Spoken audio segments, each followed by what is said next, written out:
ತ್ವಂ ಗಿರಿಜಾಮತಿಃ ಸಹಚರಾಃ ಪ್ರಾಣಾಃ ಶರೀರಂ ಗೃಹಂ ಪೂಜಾ ತೇ ವಿಷಯೋಪಭೋಗರಚನಾ ನಿದ್ರಾ ಸಮಾಧಿಸ್ಥಿತಿಃ ಸಂಚಾರಃ ಪದಯೋಃ ಪ್ರದಕ್ಷಿಣವಿಧಿಸ್ತೋತ್ರಾಣಿ ಸರ್ವಾ ಗಿರೋ ಯದ್ಯತ್ಕರ್ಮ ಕರೋಮಿ ತತ್ತದಖಿಲಂ ಶಂಭೋ ತವಾರಾಧನಂ. ನಮಸ್ಸಭಾಯಿ.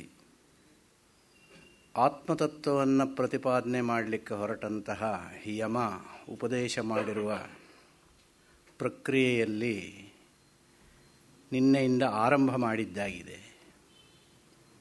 ಓಂಕಾರವು ಆತ್ಮ ಅಥವಾ ಪರಾಪರ ಬ್ರಹ್ಮಗಳಿಗೆ ಪ್ರತೀಕವಾದದ್ದು ಎಂಬುದನ್ನು ಹೇಳಿಬಿಟ್ಟು ಆತ್ಮಸ್ವರೂಪ ಯಾವ ರೀತಿಯಾದದ್ದು ಅಂದರೆ ಷಡ್ಭಾವವಿಕ್ರಿಯಾರಹಿತವಾದದ್ದು, ಅಂದರೆ ತಾತ್ಪರ್ಯದಲ್ಲಿ ನಿರ್ವಿಕಾರವಾದದ್ದು ಅಂತ ಅರ್ಥ. ಯಾವುದೇ ರೀತಿಯಾದಂತಹ ಪ್ರಾಪಂಚಿಕ ವಸ್ತುಗಳಲ್ಲಿರುವಂತಹ ವಿಕೃತಿ ಪರಮಾತ್ಮನಲ್ಲಿ ಕಾಣಲಿಕ್ಕೆ ಸಾಧ್ಯವಿಲ್ಲ. ಜಾಯತೆ, ಅಸ್ತಿ, ವರ್ಧತೆ, ವಿಪರಿಣಮತೆ, ಅಪಕ್ಷೀಯತೆ, ನಶ್ಯತಿ ಎಂಬ ಷಡ್ಭಾವ ವಿಕಾರಗಳು ಆತ್ಮನಲ್ಲಿ ಬರೋದಿಲ್ಲ ಅಂತ ನ ಜಾಯತೆ ಮ್ರಿಯತೆ ವಾ ಕದಾಚಿನ್ ನಾಯಂ ಭೂತ್ವಾ ಭವಿತಾ ವಾ ನ ಭೂಯಃ ಅಜೋ ನಿತ್ಯ ಶಾಶ್ವತೋಯಂ ಪುರಾಣೋ ನ ಹನ್ಯತೆ ಹನ್ಯಮಾನೇ ಶರೀರೇ ಎಂಬ ಮಂತ್ರದಲ್ಲಿ ಆತ್ಮತತ್ವ ಅನ್ನುವಂಥದ್ದು ಮಡಕೆಯ ಒಳಗಿರುವ ಆಕಾಶದಂತೆ, ಅಂದರೆ ಮಡಕೆ ಒಡೆದು ಹೋದ ಮಾತ್ರಕ್ಕೆ ಆಕಾಶಕ್ಕೆ ಏನೂ ಆಗೋದಿಲ್ಲ. ಹಾಗೆ ದೇಹದ ಒಳಗಿರುವಂತಹ ಚೈತನ್ಯವೇ ಆತ್ಮ. ಆ ಆತ್ಮಕ್ಕೆ ಹುಟ್ಟು ಸಾವು ಇಲ್ಲ. ಹುಟ್ಟು ಸಾವು ಏನಾದರೂ ಇದ್ದರೆ ಅದು ಕೇವಲ ದೇಹಕ್ಕೆ. ದೇಹದ ಹುಟ್ಟನ್ನು ಆತ್ಮನಿಗೆ ಆರೋಪಿಸಿ ನಾವು ಹೇಳ್ತಾ ಇರೋದು ಅವನು ಹುಟ್ಟಿದ ಇವನು ಸತ್ತ ಈ ರೀತಿಯಾದ ವ್ಯವಹಾರ ಅದು ಕೇವಲ ಗೌಣ ವ್ಯವಹಾರವೇ ಹೊರತು ಆತ್ಮನಿಗೆ ಹುಟ್ಟು ಸಾವು ಇಲ್ಲ. ಅಲ್ಲಿಯವರೆಗೆ ಹೇಳಿ ಆಯಿತು. ಹಂತಾಚೇನ್ ಮನ್ಯತೆ ಹಂತುಂ ಹತಶ್ಚೇನ್ ಮನ್ಯತೆ ಹತಂ ಉಭೌ ತೌ ನ ವಿಜಾನೀತೋ ನಾಯಂ ಹಂತಿನ ಹನ್ಯತೆ. ಗೀತೆಯಲ್ಲೂ ಕೂಡ ಶ್ರೀಕೃಷ್ಣ ಅರ್ಜುನನಿಗೆ ಉಪದೇಶ ಮಾಡುವಾಗ ಇದೇ ವಿಚಾರವನ್ನು ಹೇಳಿದ್ದಾನೆ. ನ ಜಾಯತೆ ಮ್ರೇತೆ ವಾ ಕದಾಚಿನ್ ನಾಯಂ ಬಭೂವ ಇತ್ಯಾದಿಯಾಗಿ ಆ ಶ್ಲೋಕ ಅಲ್ಲಿದೆ. ಇದಕ್ಕೆ ಸಮಾನ ಸಂವೇದಿಯಾದಂತಹ ಶ್ಲೋಕ ಅಲ್ಲೂ ಇದೆ. ಅದನ್ನು ಹೇಳ್ತಾ ಈ ಭೀಷ್ಮದ್ರೋಣಾದಿಗಳನ್ನು ಕೊಲ್ಲುವವನು ನಾನು, ನನ್ನಿಂದ ಕೊಲ್ಲಲ್ಪಡುವವರು ಭೀಷ್ಮದ್ರೋಣಾದಿಗಳು. ಆದ್ದರಿಂದ ಇಂತಹ ಒಂದು ವಿಕೃತವಾದಂತಹ ಯುದ್ಧದ ಕರ್ಮವನ್ನು ನಾನು ಮಾಡಲಾರೆ ಅಂತ ಹೇಳಿಬಿಟ್ಟು ಯುದ್ಧದಿಂದ ವಿಮುಖನಾದ ಅರ್ಜುನ. ಕ್ಷತ್ರಿಯನಾದವನಿಗೆ ಯುದ್ಧ ಸ್ವಧರ್ಮಾನುಷ್ಠಾನ.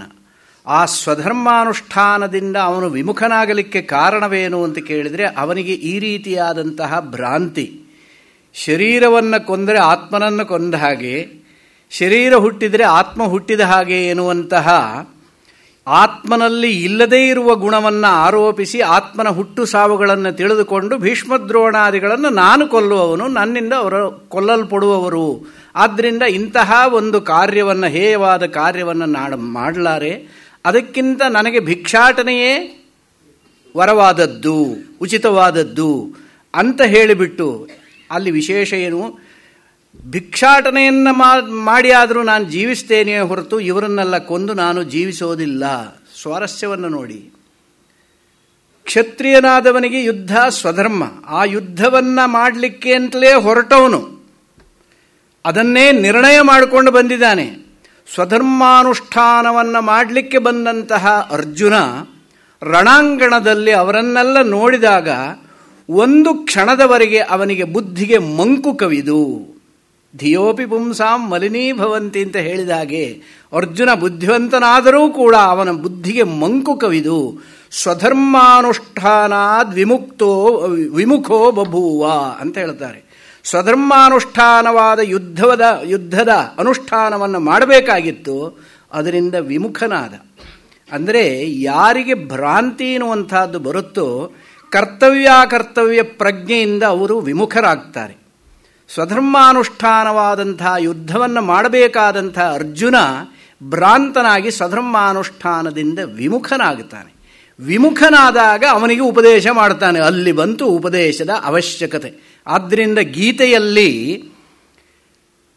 ಧರ್ಮಕ್ಷೇತ್ರೇ ಕುರುಕ್ಷೇತ್ರೇ ಸಮವೇತಾಯುತ್ಸವ ಮಾಮಕಾಃ ಪಾಂಡವಾಶ್ಚೈವ ಕಿಮಕುರ್ವತ ಸಂಜಯ ಅನ್ನುವಂಥದ್ದು ಆರಂಭ ಶ್ಲೋಕವಾದರೂ ಕೂಡ ಗೀತೆಯ ಉಪಕ್ರಮ ಅನ್ನುವಂಥದ್ದು ವಿಷಯದ ಉಪದೇಶ ಮಾಡುವಂತಹ ವಿಷಯದ ಉಪಕ್ರಮ ಆಗುವುದು 2ನೇ ಅಧ್ಯಾಯದ 11ನೇ ಶ್ಲೋಕದಲ್ಲಿ. ಅಶೋಚ್ಯಾನ್ ಅನ್ವಶೋಚಸ್ತಂ ಪ್ರಜ್ಞಾವಾದಾಂಶ್ಚ ಭಾಷಸೆ ಗತಾಸು ನಗತಾಸೂಶ್ಚ ನಾನು ಶೋಚಂತಿ ಪಂಡಿತಾಃ ನಾನು ಶೋಚಂತಿ ಎಂಬುದಾಗಿ ಉಪದೇಶ ಮಾಡಬೇಕಾದ ವಿಷಯದ ಉಪಕ್ರಮ ಅಲ್ಲಾಗಿದೆ. ಆ ವಿಷಯದ ಉಪಸಂಹಾರ ಆಗಿರುವುದು 18ನೇ ಅಧ್ಯಾಯದ 66ನೇ ಶ್ಲೋಕದಲ್ಲಿ ಸರ್ವಧರ್ಮಾನ್ ಪರಿತ್ಯಜ್ಯ ಮಾಮೇಕಂ ಶರಣಂ ವ್ರಜ ಅಹಂತ್ವಾ ಸರ್ವಪಾಪೇಭ್ಯೋ ಮೋಕ್ಷಯಿಷ್ಯಾಮಿ ಮಾ ಶುಚಃ. ನೋಡಿ ಎಷ್ಟು ಚೆನ್ನಾಗಿದೆ. ಶಾಸ್ತ್ರೀಯವಾದಂತಹ ಒಂದು ಶೈಲಿ, ಶಾಸ್ತ್ರೀಯ ಸಂಪ್ರದಾಯ ಹೇಗೆ, ಸಾಮಾನ್ಯ ಲೌಕಿಕರ ಭಾಷಣದ ಸಂಪ್ರದಾಯ ಹೇಗೆ ಎನ್ನುವಂತಹದ್ದು ಇಲ್ಲಿ ಸ್ಪಷ್ಟವಾಗಿ ಗೊತ್ತಾಗುತ್ತೆ.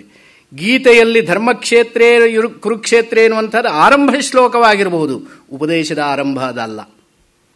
ಸಂದರ್ಭದ ವಿವರಣಾತ್ಮಕವಾದಂಥ ಭಾಗದ ಆರಂಭ ಅದಾಗಿದೆಯೇ ಹೊರತು ಉಪದೇಶದ ಆರಂಭ ಅಶೋಚ್ಯಾನ್ ಅನ್ವಶೋಚಃ.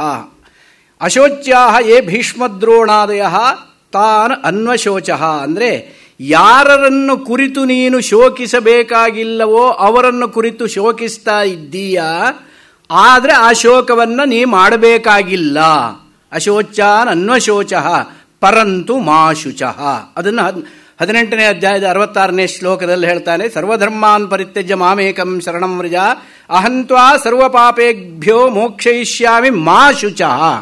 ಅನ್ವಶೋಚಃ ಮಾ ಶುಚಃ, ಅನ್ವಶೋಚಃ ಮಾ ಶುಚಃ, ಅನ್ವಶೋಚಃ ಮಾ ಶುಚಃ. ಇದು ಏನನ್ನು ಹೇಳ್ತಾ ಇದೆ? ಸಂಪೂರ್ಣ ಗೀತೆಯ ತಾತ್ಪರ್ಯ ಏನಿದೆ ಅಂತ ಕೇಳಿದರೆ, ಯಾವುದನ್ನು ಕುರಿತು ನೀನು ಶೋಕಿಸ್ತಾ ಇದ್ದೀಯೋ ಶೋಕಿಸಬೇಕಾದ ಕಾರಣವಿಲ್ಲ. ಯಾಕೆ? ಆತ್ಮನಿಗೆ ಸಾವು ಇಲ್ಲ. ಸಾವು ಇಲ್ಲದೆ ಇರುವಂಥ ಆತ್ಮನನ್ನು ಕುರಿತು ಸತ್ತು ಹೋಗ್ತಾ ಇದ್ದಾನೆ ನನ್ನಿಂದ, ನೀ ಯಾಕೆ ಶೋಕಿಸಬೇಕು? ಅಂದರೆ ಗೀತೆ ಹೊರಟಿರುವಂತಹದ್ದು ಶೋಕವನ್ನು ದಾಟುವುದಕ್ಕೆ ಸಾಧನವಾದದ್ದು ಯಾವುದಿದೆಯೋ ಅದನ್ನು ತಿಳಿಸಿಕೊಡುವುದಕ್ಕೆ ಗೀತೆ ಹೊರಟಿದೆ. ಗೀತೆಯ ತಾತ್ಪರ್ಯ ಇದು. ಶೋಕ ತಾರಣ ಕಾರಣ ಪ್ರದರ್ಶನಮೇವ ಗೀತಾ ತಾತ್ಪರ್ಯಂ. ಆದ್ದರಿಂದ ಒಂದು ವಿಷಯದಲ್ಲಿ ಆರಂಭಿಸಿದಾಗ ಅದೇ ವಿಷಯದಲ್ಲಿ ಮುಕ್ತಾಯ ಮಾಡಬೇಕಾದದ್ದು ಉಪಕ್ರಮ, ಉಪಸಂಹಾರ ಅಂತ ಶಾಸ್ತ್ರೀಯ ಮರ್ಯಾದೆ. ನಾವೆಲ್ಲ ಮಾತಾಡ್ಲಿಕ್ಕೆ ಹೊರಟುಬಿಟ್ರೆ ಆರಂಭ ಮಾಡಿದ್ದು ಏನೋ ಮರ್ತೋಗಿರ್ತೇವೆ, ಮುಕ್ತಾಯ ಮಾಡುವಾಗ ಎಲ್ಲಿಗೋ ಹೋಗಿರ್ತೀವಿ. ಆರಂಭಕ್ಕೂ ಮುಕ್ತಾಯಕ್ಕೂ ಏಕವಾಕ್ಯತಾ ಅನ್ನುವಂಥದ್ದು ಬರಬೇಕು. ಅದು ಶಾಸ್ತ್ರೀಯ ಸಂಪ್ರದಾಯ, ಅದು ಗೀತೆಯಲ್ಲಿದೆ. ಅದೇ ರೀತಿಯಾಗಿ ವಾಸಾಂಸಿ ಜೀರ್ಣಾನಿ ಯಥಾ ವಿಹಾಯ ನವಾನಿ ಗೃಹ್ಣಾತಿ ನರೋಪರಾಣಿ ತಥಾ ಶರೀರಾಣಿ ವಿಹಾಯ ಜೀರ್ಣಾನಿ ಅನ್ಯಾನಿ ಸಂಯಾತಿ ನವಾನಿ ದೇಹಿ. ನಾವು ಬಟ್ಟೆಯನ್ನು ಬದಲಾಯಿಸಿಕೊಂಡ ಹಾಗೆ ಆತ್ಮವು ಕೂಡ ದೇಹವನ್ನು ಬದಲಾಯಿಸಿಕೊಳ್ತಾ ಇರುತ್ತೆ. ದೇಹಕ್ಕೆ ಹುಟ್ಟು ಸಾವುವೇ ಹೊರತು ಆತ್ಮನಿಗಿಲ್ಲ. ನಾವು ಬಟ್ಟೆಯನ್ನು ಬದಲಾಯಿಸಿದ ಮಾತ್ರಕ್ಕೆ ಒಳಗಿರುವ ನಾವು ಬದಲಾಗ್ತೇವೆ? ಬಟ್ಟೆ ಬದಲಾಗುತ್ತೆ. ವಾಸಾಂಸಿ ಜೀರ್ಣಾನಿ ಯಥಾ, ಜೀರ್ಣವಾದ ವಸ್ತ್ರವನ್ನು ನಾವು ಬಿಟ್ಟು ಹೊಸ ವಸ್ತ್ರವನ್ನು ಹಾಕಿಕೊಂಡ ಮಾತ್ರಕ್ಕೆ ನಮಗೆ ಹೊಸತನವೂ ಬರಲಿಲ್ಲ, ಹಳೆಯತನ ಹೋಗಲೂ ಇಲ್ಲ, ನಾವು ಒಂದೇ ರೀತಿಯಾಗಿರ್ತೇವೆ. ಅದೇ ರೀತಿಯಾಗಿ ಆತ್ಮತತ್ವ ಅನ್ನುವಂಥದ್ದು ಯಾವುದೇ ಶರೀರವನ್ನು ಪ್ರವೇಶ ಮಾಡಿದರೂ ಅದು ನಿರ್ವಿಕಾರವಾಗಿ ಒಂದೇ ರೀತಿಯಾಗಿರುತ್ತೆ. ಅದನ್ನು ಅಜೋ ನಿತ್ಯ ಶಾಶ್ವತೋಯಂ ಪುರಾಣೋ ನಹನ್ಯತೆ ಹನ್ಯಮಾನೇ ಶರೀರೆ ಅಂತ ಇಲ್ಲೂ ವಿವರಣೆ ಮಾಡಿದ್ದಾರೆ. ಅಂದರೆ ಏನಾಯಿತು? ಶ್ರುತಿಗೆ ಗೀತೆಯನ್ನು ಸ್ಮೃತಿ ಅಂತ ಹೇಳ್ತಾರೆ. ಶ್ರುತಿ ಅಂದರೆ ಈ ಉಪನಿಷತ್ತುಗಳೇ. ಶ್ರುತಿಗೂ ಸ್ಮೃತಿಗೂ ಸಾಮ್ಯವಿರಬೇಕು, ಏಕವಾಕ್ಯತೆ ಇರಬೇಕು. ಶ್ರುತಿಯಲ್ಲಿ ಹೇಳೋದು ಒಂದು, ಸ್ಮೃತಿಯಲ್ಲಿ ಅದು ವಿರುದ್ಧವಾಗಿ ಹೇಳಿದರೆ ಆ ಸ್ಮೃತಿಗೆ ಪ್ರಾಮಾಣ್ಯವನ್ನು ಒಪ್ಪೋದಿಲ್ಲ. ಶ್ರುತಿಯಲ್ಲಿ ಹೇಳಿರುವ ಅರ್ಥವನ್ನೇ ಸ್ಮೃತಿಯೂ ಕೂಡ ಅನುವದಿಸಿ ಸುಲಭವಾಗಿ ಹೇಳುವಂತಹದ್ದಕ್ಕೆ ಹೊರಟಿದ್ದು ಸ್ಮೃತಿ. ಶ್ರುತಿ ಸರ್ವ ಸುಲಭವಾದಂಥದ್ದಲ್ಲ, ಎಲ್ಲರಿಗೂ ತಿಳ್ಕೊಳ್ಳೋದಕ್ಕೆ ಆಗೋದಿಲ್ಲ ಅನ್ನೋ ದೃಷ್ಟಿಯಿಂದ ಶ್ರುತ್ಯರ್ಥ ಅನುಸಾರಿಣಿ ಸ್ಮೃತಿ. ಶ್ರುತಿಯಲ್ಲಿ ಹೇಳಿರುವ ಅರ್ಥವನ್ನೇ ವಿವರಿಸುವ ಗ್ರಂಥಕ್ಕೆ ಸ್ಮೃತಿ ಅಂತ ಹೆಸರು. ಗೀತೆಯು ಅದೇ ಅರ್ಥವನ್ನೇ ಹೇಳ್ತಾ ಇದೆ. ಅದಕ್ಕೋಸ್ಕರವಾಗಿ ಗೀತೆ ಎನ್ನುವಂತಹದ್ದು ಉಪನಿಷತ್ ಸಾರ. ಸರ್ವೋಪನಿಷದೋ ಗಾವೋ ದುಗ್ಧ ಗೋಪಾಲನಂದನಃ ಪಾರ್ಥೋ ವತ್ಸ ಸುಧೀರ್ಭೋಕ್ತ ದುಗ್ಧಂ ಗೀತಾಮೃತಂ ಮಹತು. ಎಷ್ಟು ಚೆನ್ನಾಗಿ ಹೇಳಿದ್ದಾರೆ. ಎಲ್ಲ ಉಪನಿಷತ್ತುಗಳು ಒಂದು ಹಸುಗಳಿದ್ದ ಹಾಗೆ. ದೋಗ್ಧ ಗೋಪಾಲನಂದನ, ಹಸುವಿನಿಂದ ಹಾಲು ಕರೆಯುವುದು. ಹಾಲು ಕರೆಯುವವನು ಶ್ರೀಕೃಷ್ಣ. ಗೋಪಾಲನಂದನ ಪಾರ್ಥೋ ವತ್ಸ, ಹಾಲು ಯಾರಿಗೆ ಬೇಕು? ಮಗುವಿಗೆ ಬೇಕು. ಪಾರ್ಥೋ ವತ್ಸ, ಪಾರ್ಥನೆ ಅಲ್ಲಿ ವತ್ಸ ದುಗ್ಧಂ ಗೀತಾಮೃತಂ ಮಹತು. ಈ ಗೀತಾಮೃತ ಅನ್ನುವಂಥದ್ದನ್ನೇ ಶ್ರೀಕೃಷ್ಣ ಉಪನಿಷತ್ತಿನ ಸಾರ ರೂಪವಾಗಿ ಕರೆದು ನಮಗೆ ಅಮೃತ ರೂಪದಲ್ಲಿ ಕ್ಷೀರ ರೂಪದಲ್ಲಿ ಕೊಟ್ಟಿದ್ದಾನೆ. ಅದನ್ನು ಕುಡಿಯಿರಿ. ಗೀತಾ ಸುಗೀತಾ ಕರ್ತವ್ಯ ಕಿಮನ್ಯೈ ಶಾಸ್ತ್ರವಿಸ್ತರೈ ಯಾಸ್ವಯಂ ಪದ್ಮನಾಭಸ್ಯ ಮುಖ ಪದ್ಮಾದ್ ವಿನಿಸೃತ. ಗೀತೆಯನ್ನು ಕುಡಿಯಿರಿ, ಇನ್ಯಾವ ಅಮೃತವನ್ನು ಯಾಕೆ ಕುಡಿಯುತ್ತೀರಿ? ಅದು ಒಂದು ಸಾಕು ನಮಗೆ. ಆ ರೀತಿಯಾಗಿರುವಂತಹ ಗೀತೆಯಲ್ಲೂ ಕೂಡ ಇದೇ ನ ಜಾಯತೆ ಮ್ರಿಯತೆ ವಾ ಕದಾಚಿದ್ ಅನ್ನುವಂತಹ ಶ್ಲೋಕವನ್ನು ಸಮಾನ ಸಂವೇದಿಯಾಗಿ ಅಲ್ಲೂ ಹೇಳಿದ್ದಾರೆ. ಆದ್ದರಿಂದ ಶ್ರುತಿಗೂ ಸ್ಮೃತಿಗೂ ಏಕರೂಪತೆ ಎನ್ನುವಂತಹದ್ದು ಬಂದದು.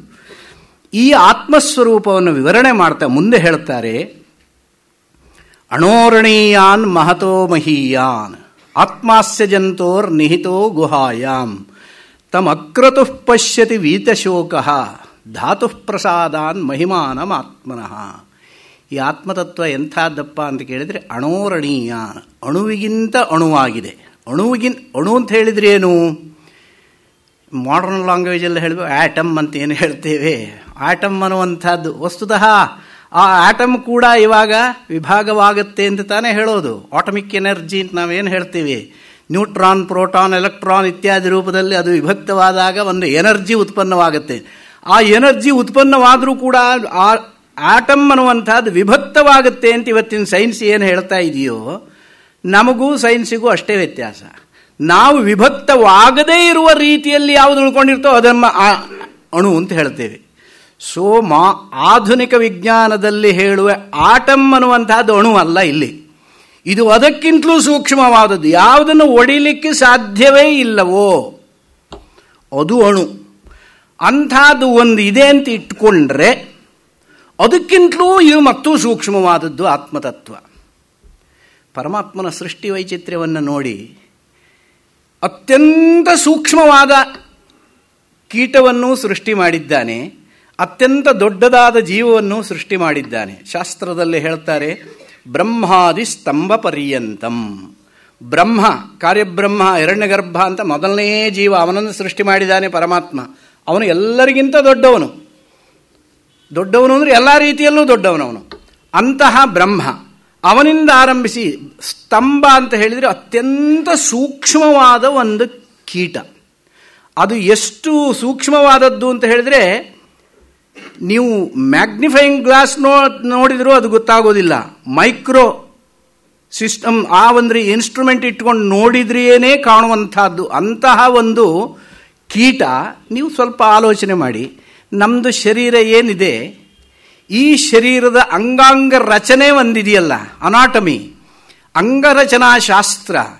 ಈ ಶಾಸ್ತ್ರವನ್ನು ಅಧ್ಯಯನ ಮಾಡೋದಕ್ಕೆ ನಾವು ಎಷ್ಟು ಸಾವಿರ ವರ್ಷ ತಗೊಂಡಿವೋ ಏನೋ, ಆನಂತರದಲ್ಲಿ ವೈದ್ಯಶಾಸ್ತ್ರ ಬೆಳ್ಕೊಂಡು ಬಂದಿದೆ. ಅವನ ಆ ಸೃಷ್ಟಿ ರಹಸ್ಯವನ್ನು ತಿಳ್ಕೊಳ್ಳಿಕ್ಕೆ ಇವತ್ತಿಗೂ ಪೂರ್ತಿ ಆಗಿಲ್ಲ ನಮಗೆ. ಇದು ಇಷ್ಟು ದೊಡ್ಡ ಶರೀರದ ವಿಚಾರದಲ್ಲಿ.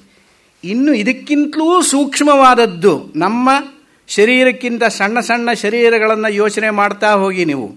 ಒಂದು ಚಿಕ್ಕ ಇರುವೆ, ಅದಕ್ಕೂ ಅಂಗಾಂಗಗಳಿರಬೇಕಲ್ಲ, ಅದ್ರ ಬಾಯಿಗೂ ಒಂದು ಇರಬೇಕು, ಅದ್ರ ಬಾಯಲ್ಲಿ ಅದು ಆಹಾರ ತಿನ್ನಬೇಕು, ಆ ಆಹಾರ ಅದ್ರ ಹೊಟ್ಟೆ ಒಳಗೆ ಹೋಗಿ ಸೇರಬೇಕು, ಅಲ್ಲಿ ಅದು ಜೀರ್ಣವಾಗಬೇಕು, ಅದು ಮಲರೂಪದಲ್ಲಿ ಹೊರಗೆ ಬರಬೇಕು. ಇಷ್ಟು ಅಂಗಾಂಗಗಳನ್ನು ಅವನು ರಚನೆ ಮಾಡಿದ್ದಾನೆ ಅಂತ ಹೇಳಿದರೆ ಅವನ ಒಂದು ಕೃತಿ ಚಾತುರ್ಯ ಎಂಥದ್ದಿರಬೇಕು. ಅದರಲ್ಲಿ ಸ್ತಂಭ ಅನ್ನುವಂಥದ್ದು ಎಲ್ಲದಕ್ಕಿಂತಲೂ ಅತ್ಯಂತ ಸೂಕ್ಷ್ಮವಾದ ಕೀಟ. ಅದಕ್ಕೊಂದು ಬಾಯಿಯನ್ನು ಮಾಡಿದ್ದಾನೆ ಅವನು, ಅದಕ್ಕೆ ಸರಿಯಾದ ಒಂದು ಆಹಾರವನ್ನು ಕೊಟ್ಟಿದ್ದಾನೆ.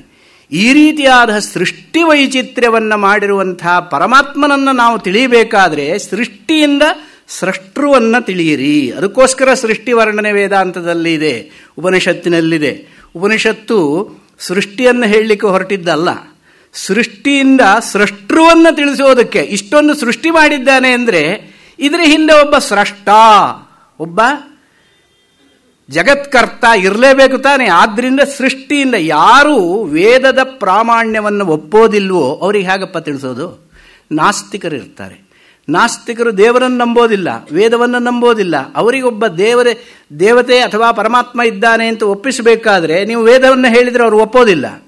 ಆವಾಗ ಅವರಿಗೆ ಏನು ಹೇಳಬೇಕು? ಅನುಮಾನ ಪ್ರಮಾಣವನ್ನೇ ಹೇಳಬೇಕು. ಅನುಮಾನ ಪ್ರಮಾಣ ಅಂತ ಹೇಳಿದರೆ ಇನ್ಫರೆನ್ಸ್ ಅಂತ ಹೇಳ್ತೇವೆ ಇಂಗ್ಲೀಷ್ನಲ್ಲಿ. ಅಂದರೆ ರೀಸನಿಂಗ್, ಕಾರ್ಯಕಾರಣ ಭಾವ, ಕಾಸ್ ಅಂಡ್ ಎಫೆಕ್ಟ್ ಥಿಯರಿ ಅಂತ ಏನು ಹೇಳ್ತೀವಿ, ಅದರ ಅನುಸಾರವಾಗಿ ನಾವು ಅದಕ್ಕೆ ಒಂದು ಕಾರ್ಯದಿಂದ ಕಾರಣವನ್ನು ಅನುಮಾನ ಮಾಡುವಂತಹದ್ದು ಯುಕ್ತಿ ಅಂತ ಹೇಳ್ತೀವಿ. ಯುಕ್ತಿಯನ್ನು ಹೇಳಿದಾಗ ಯಾರೂ ಒಪ್ಪಲೇಬೇಕು. ಮಣ್ಣಿನಿಂದ ಮಡಕೆ ಆಗುತ್ತೆ ಅಂದರೆ ಮಡಕೆಗೆ ಒಂದು ಕಾರಣ ಇರಲೇಬೇಕು ತಾನೆ. ಬಟ್ಟೆ ಆಗಬೇಕಾದ್ರೆ ನೂಲು ಇರಲೇಬೇಕು. ನೂಲಿಲ್ಲದ ಬಟ್ಟೆ ಎಲ್ಲಾದರೂ ಉಂಟೋ? ಹಾಗೆ ಸುವರ್ಣವಿಲ್ಲದೆ ಆಭರಣ ಉಂಟೋ?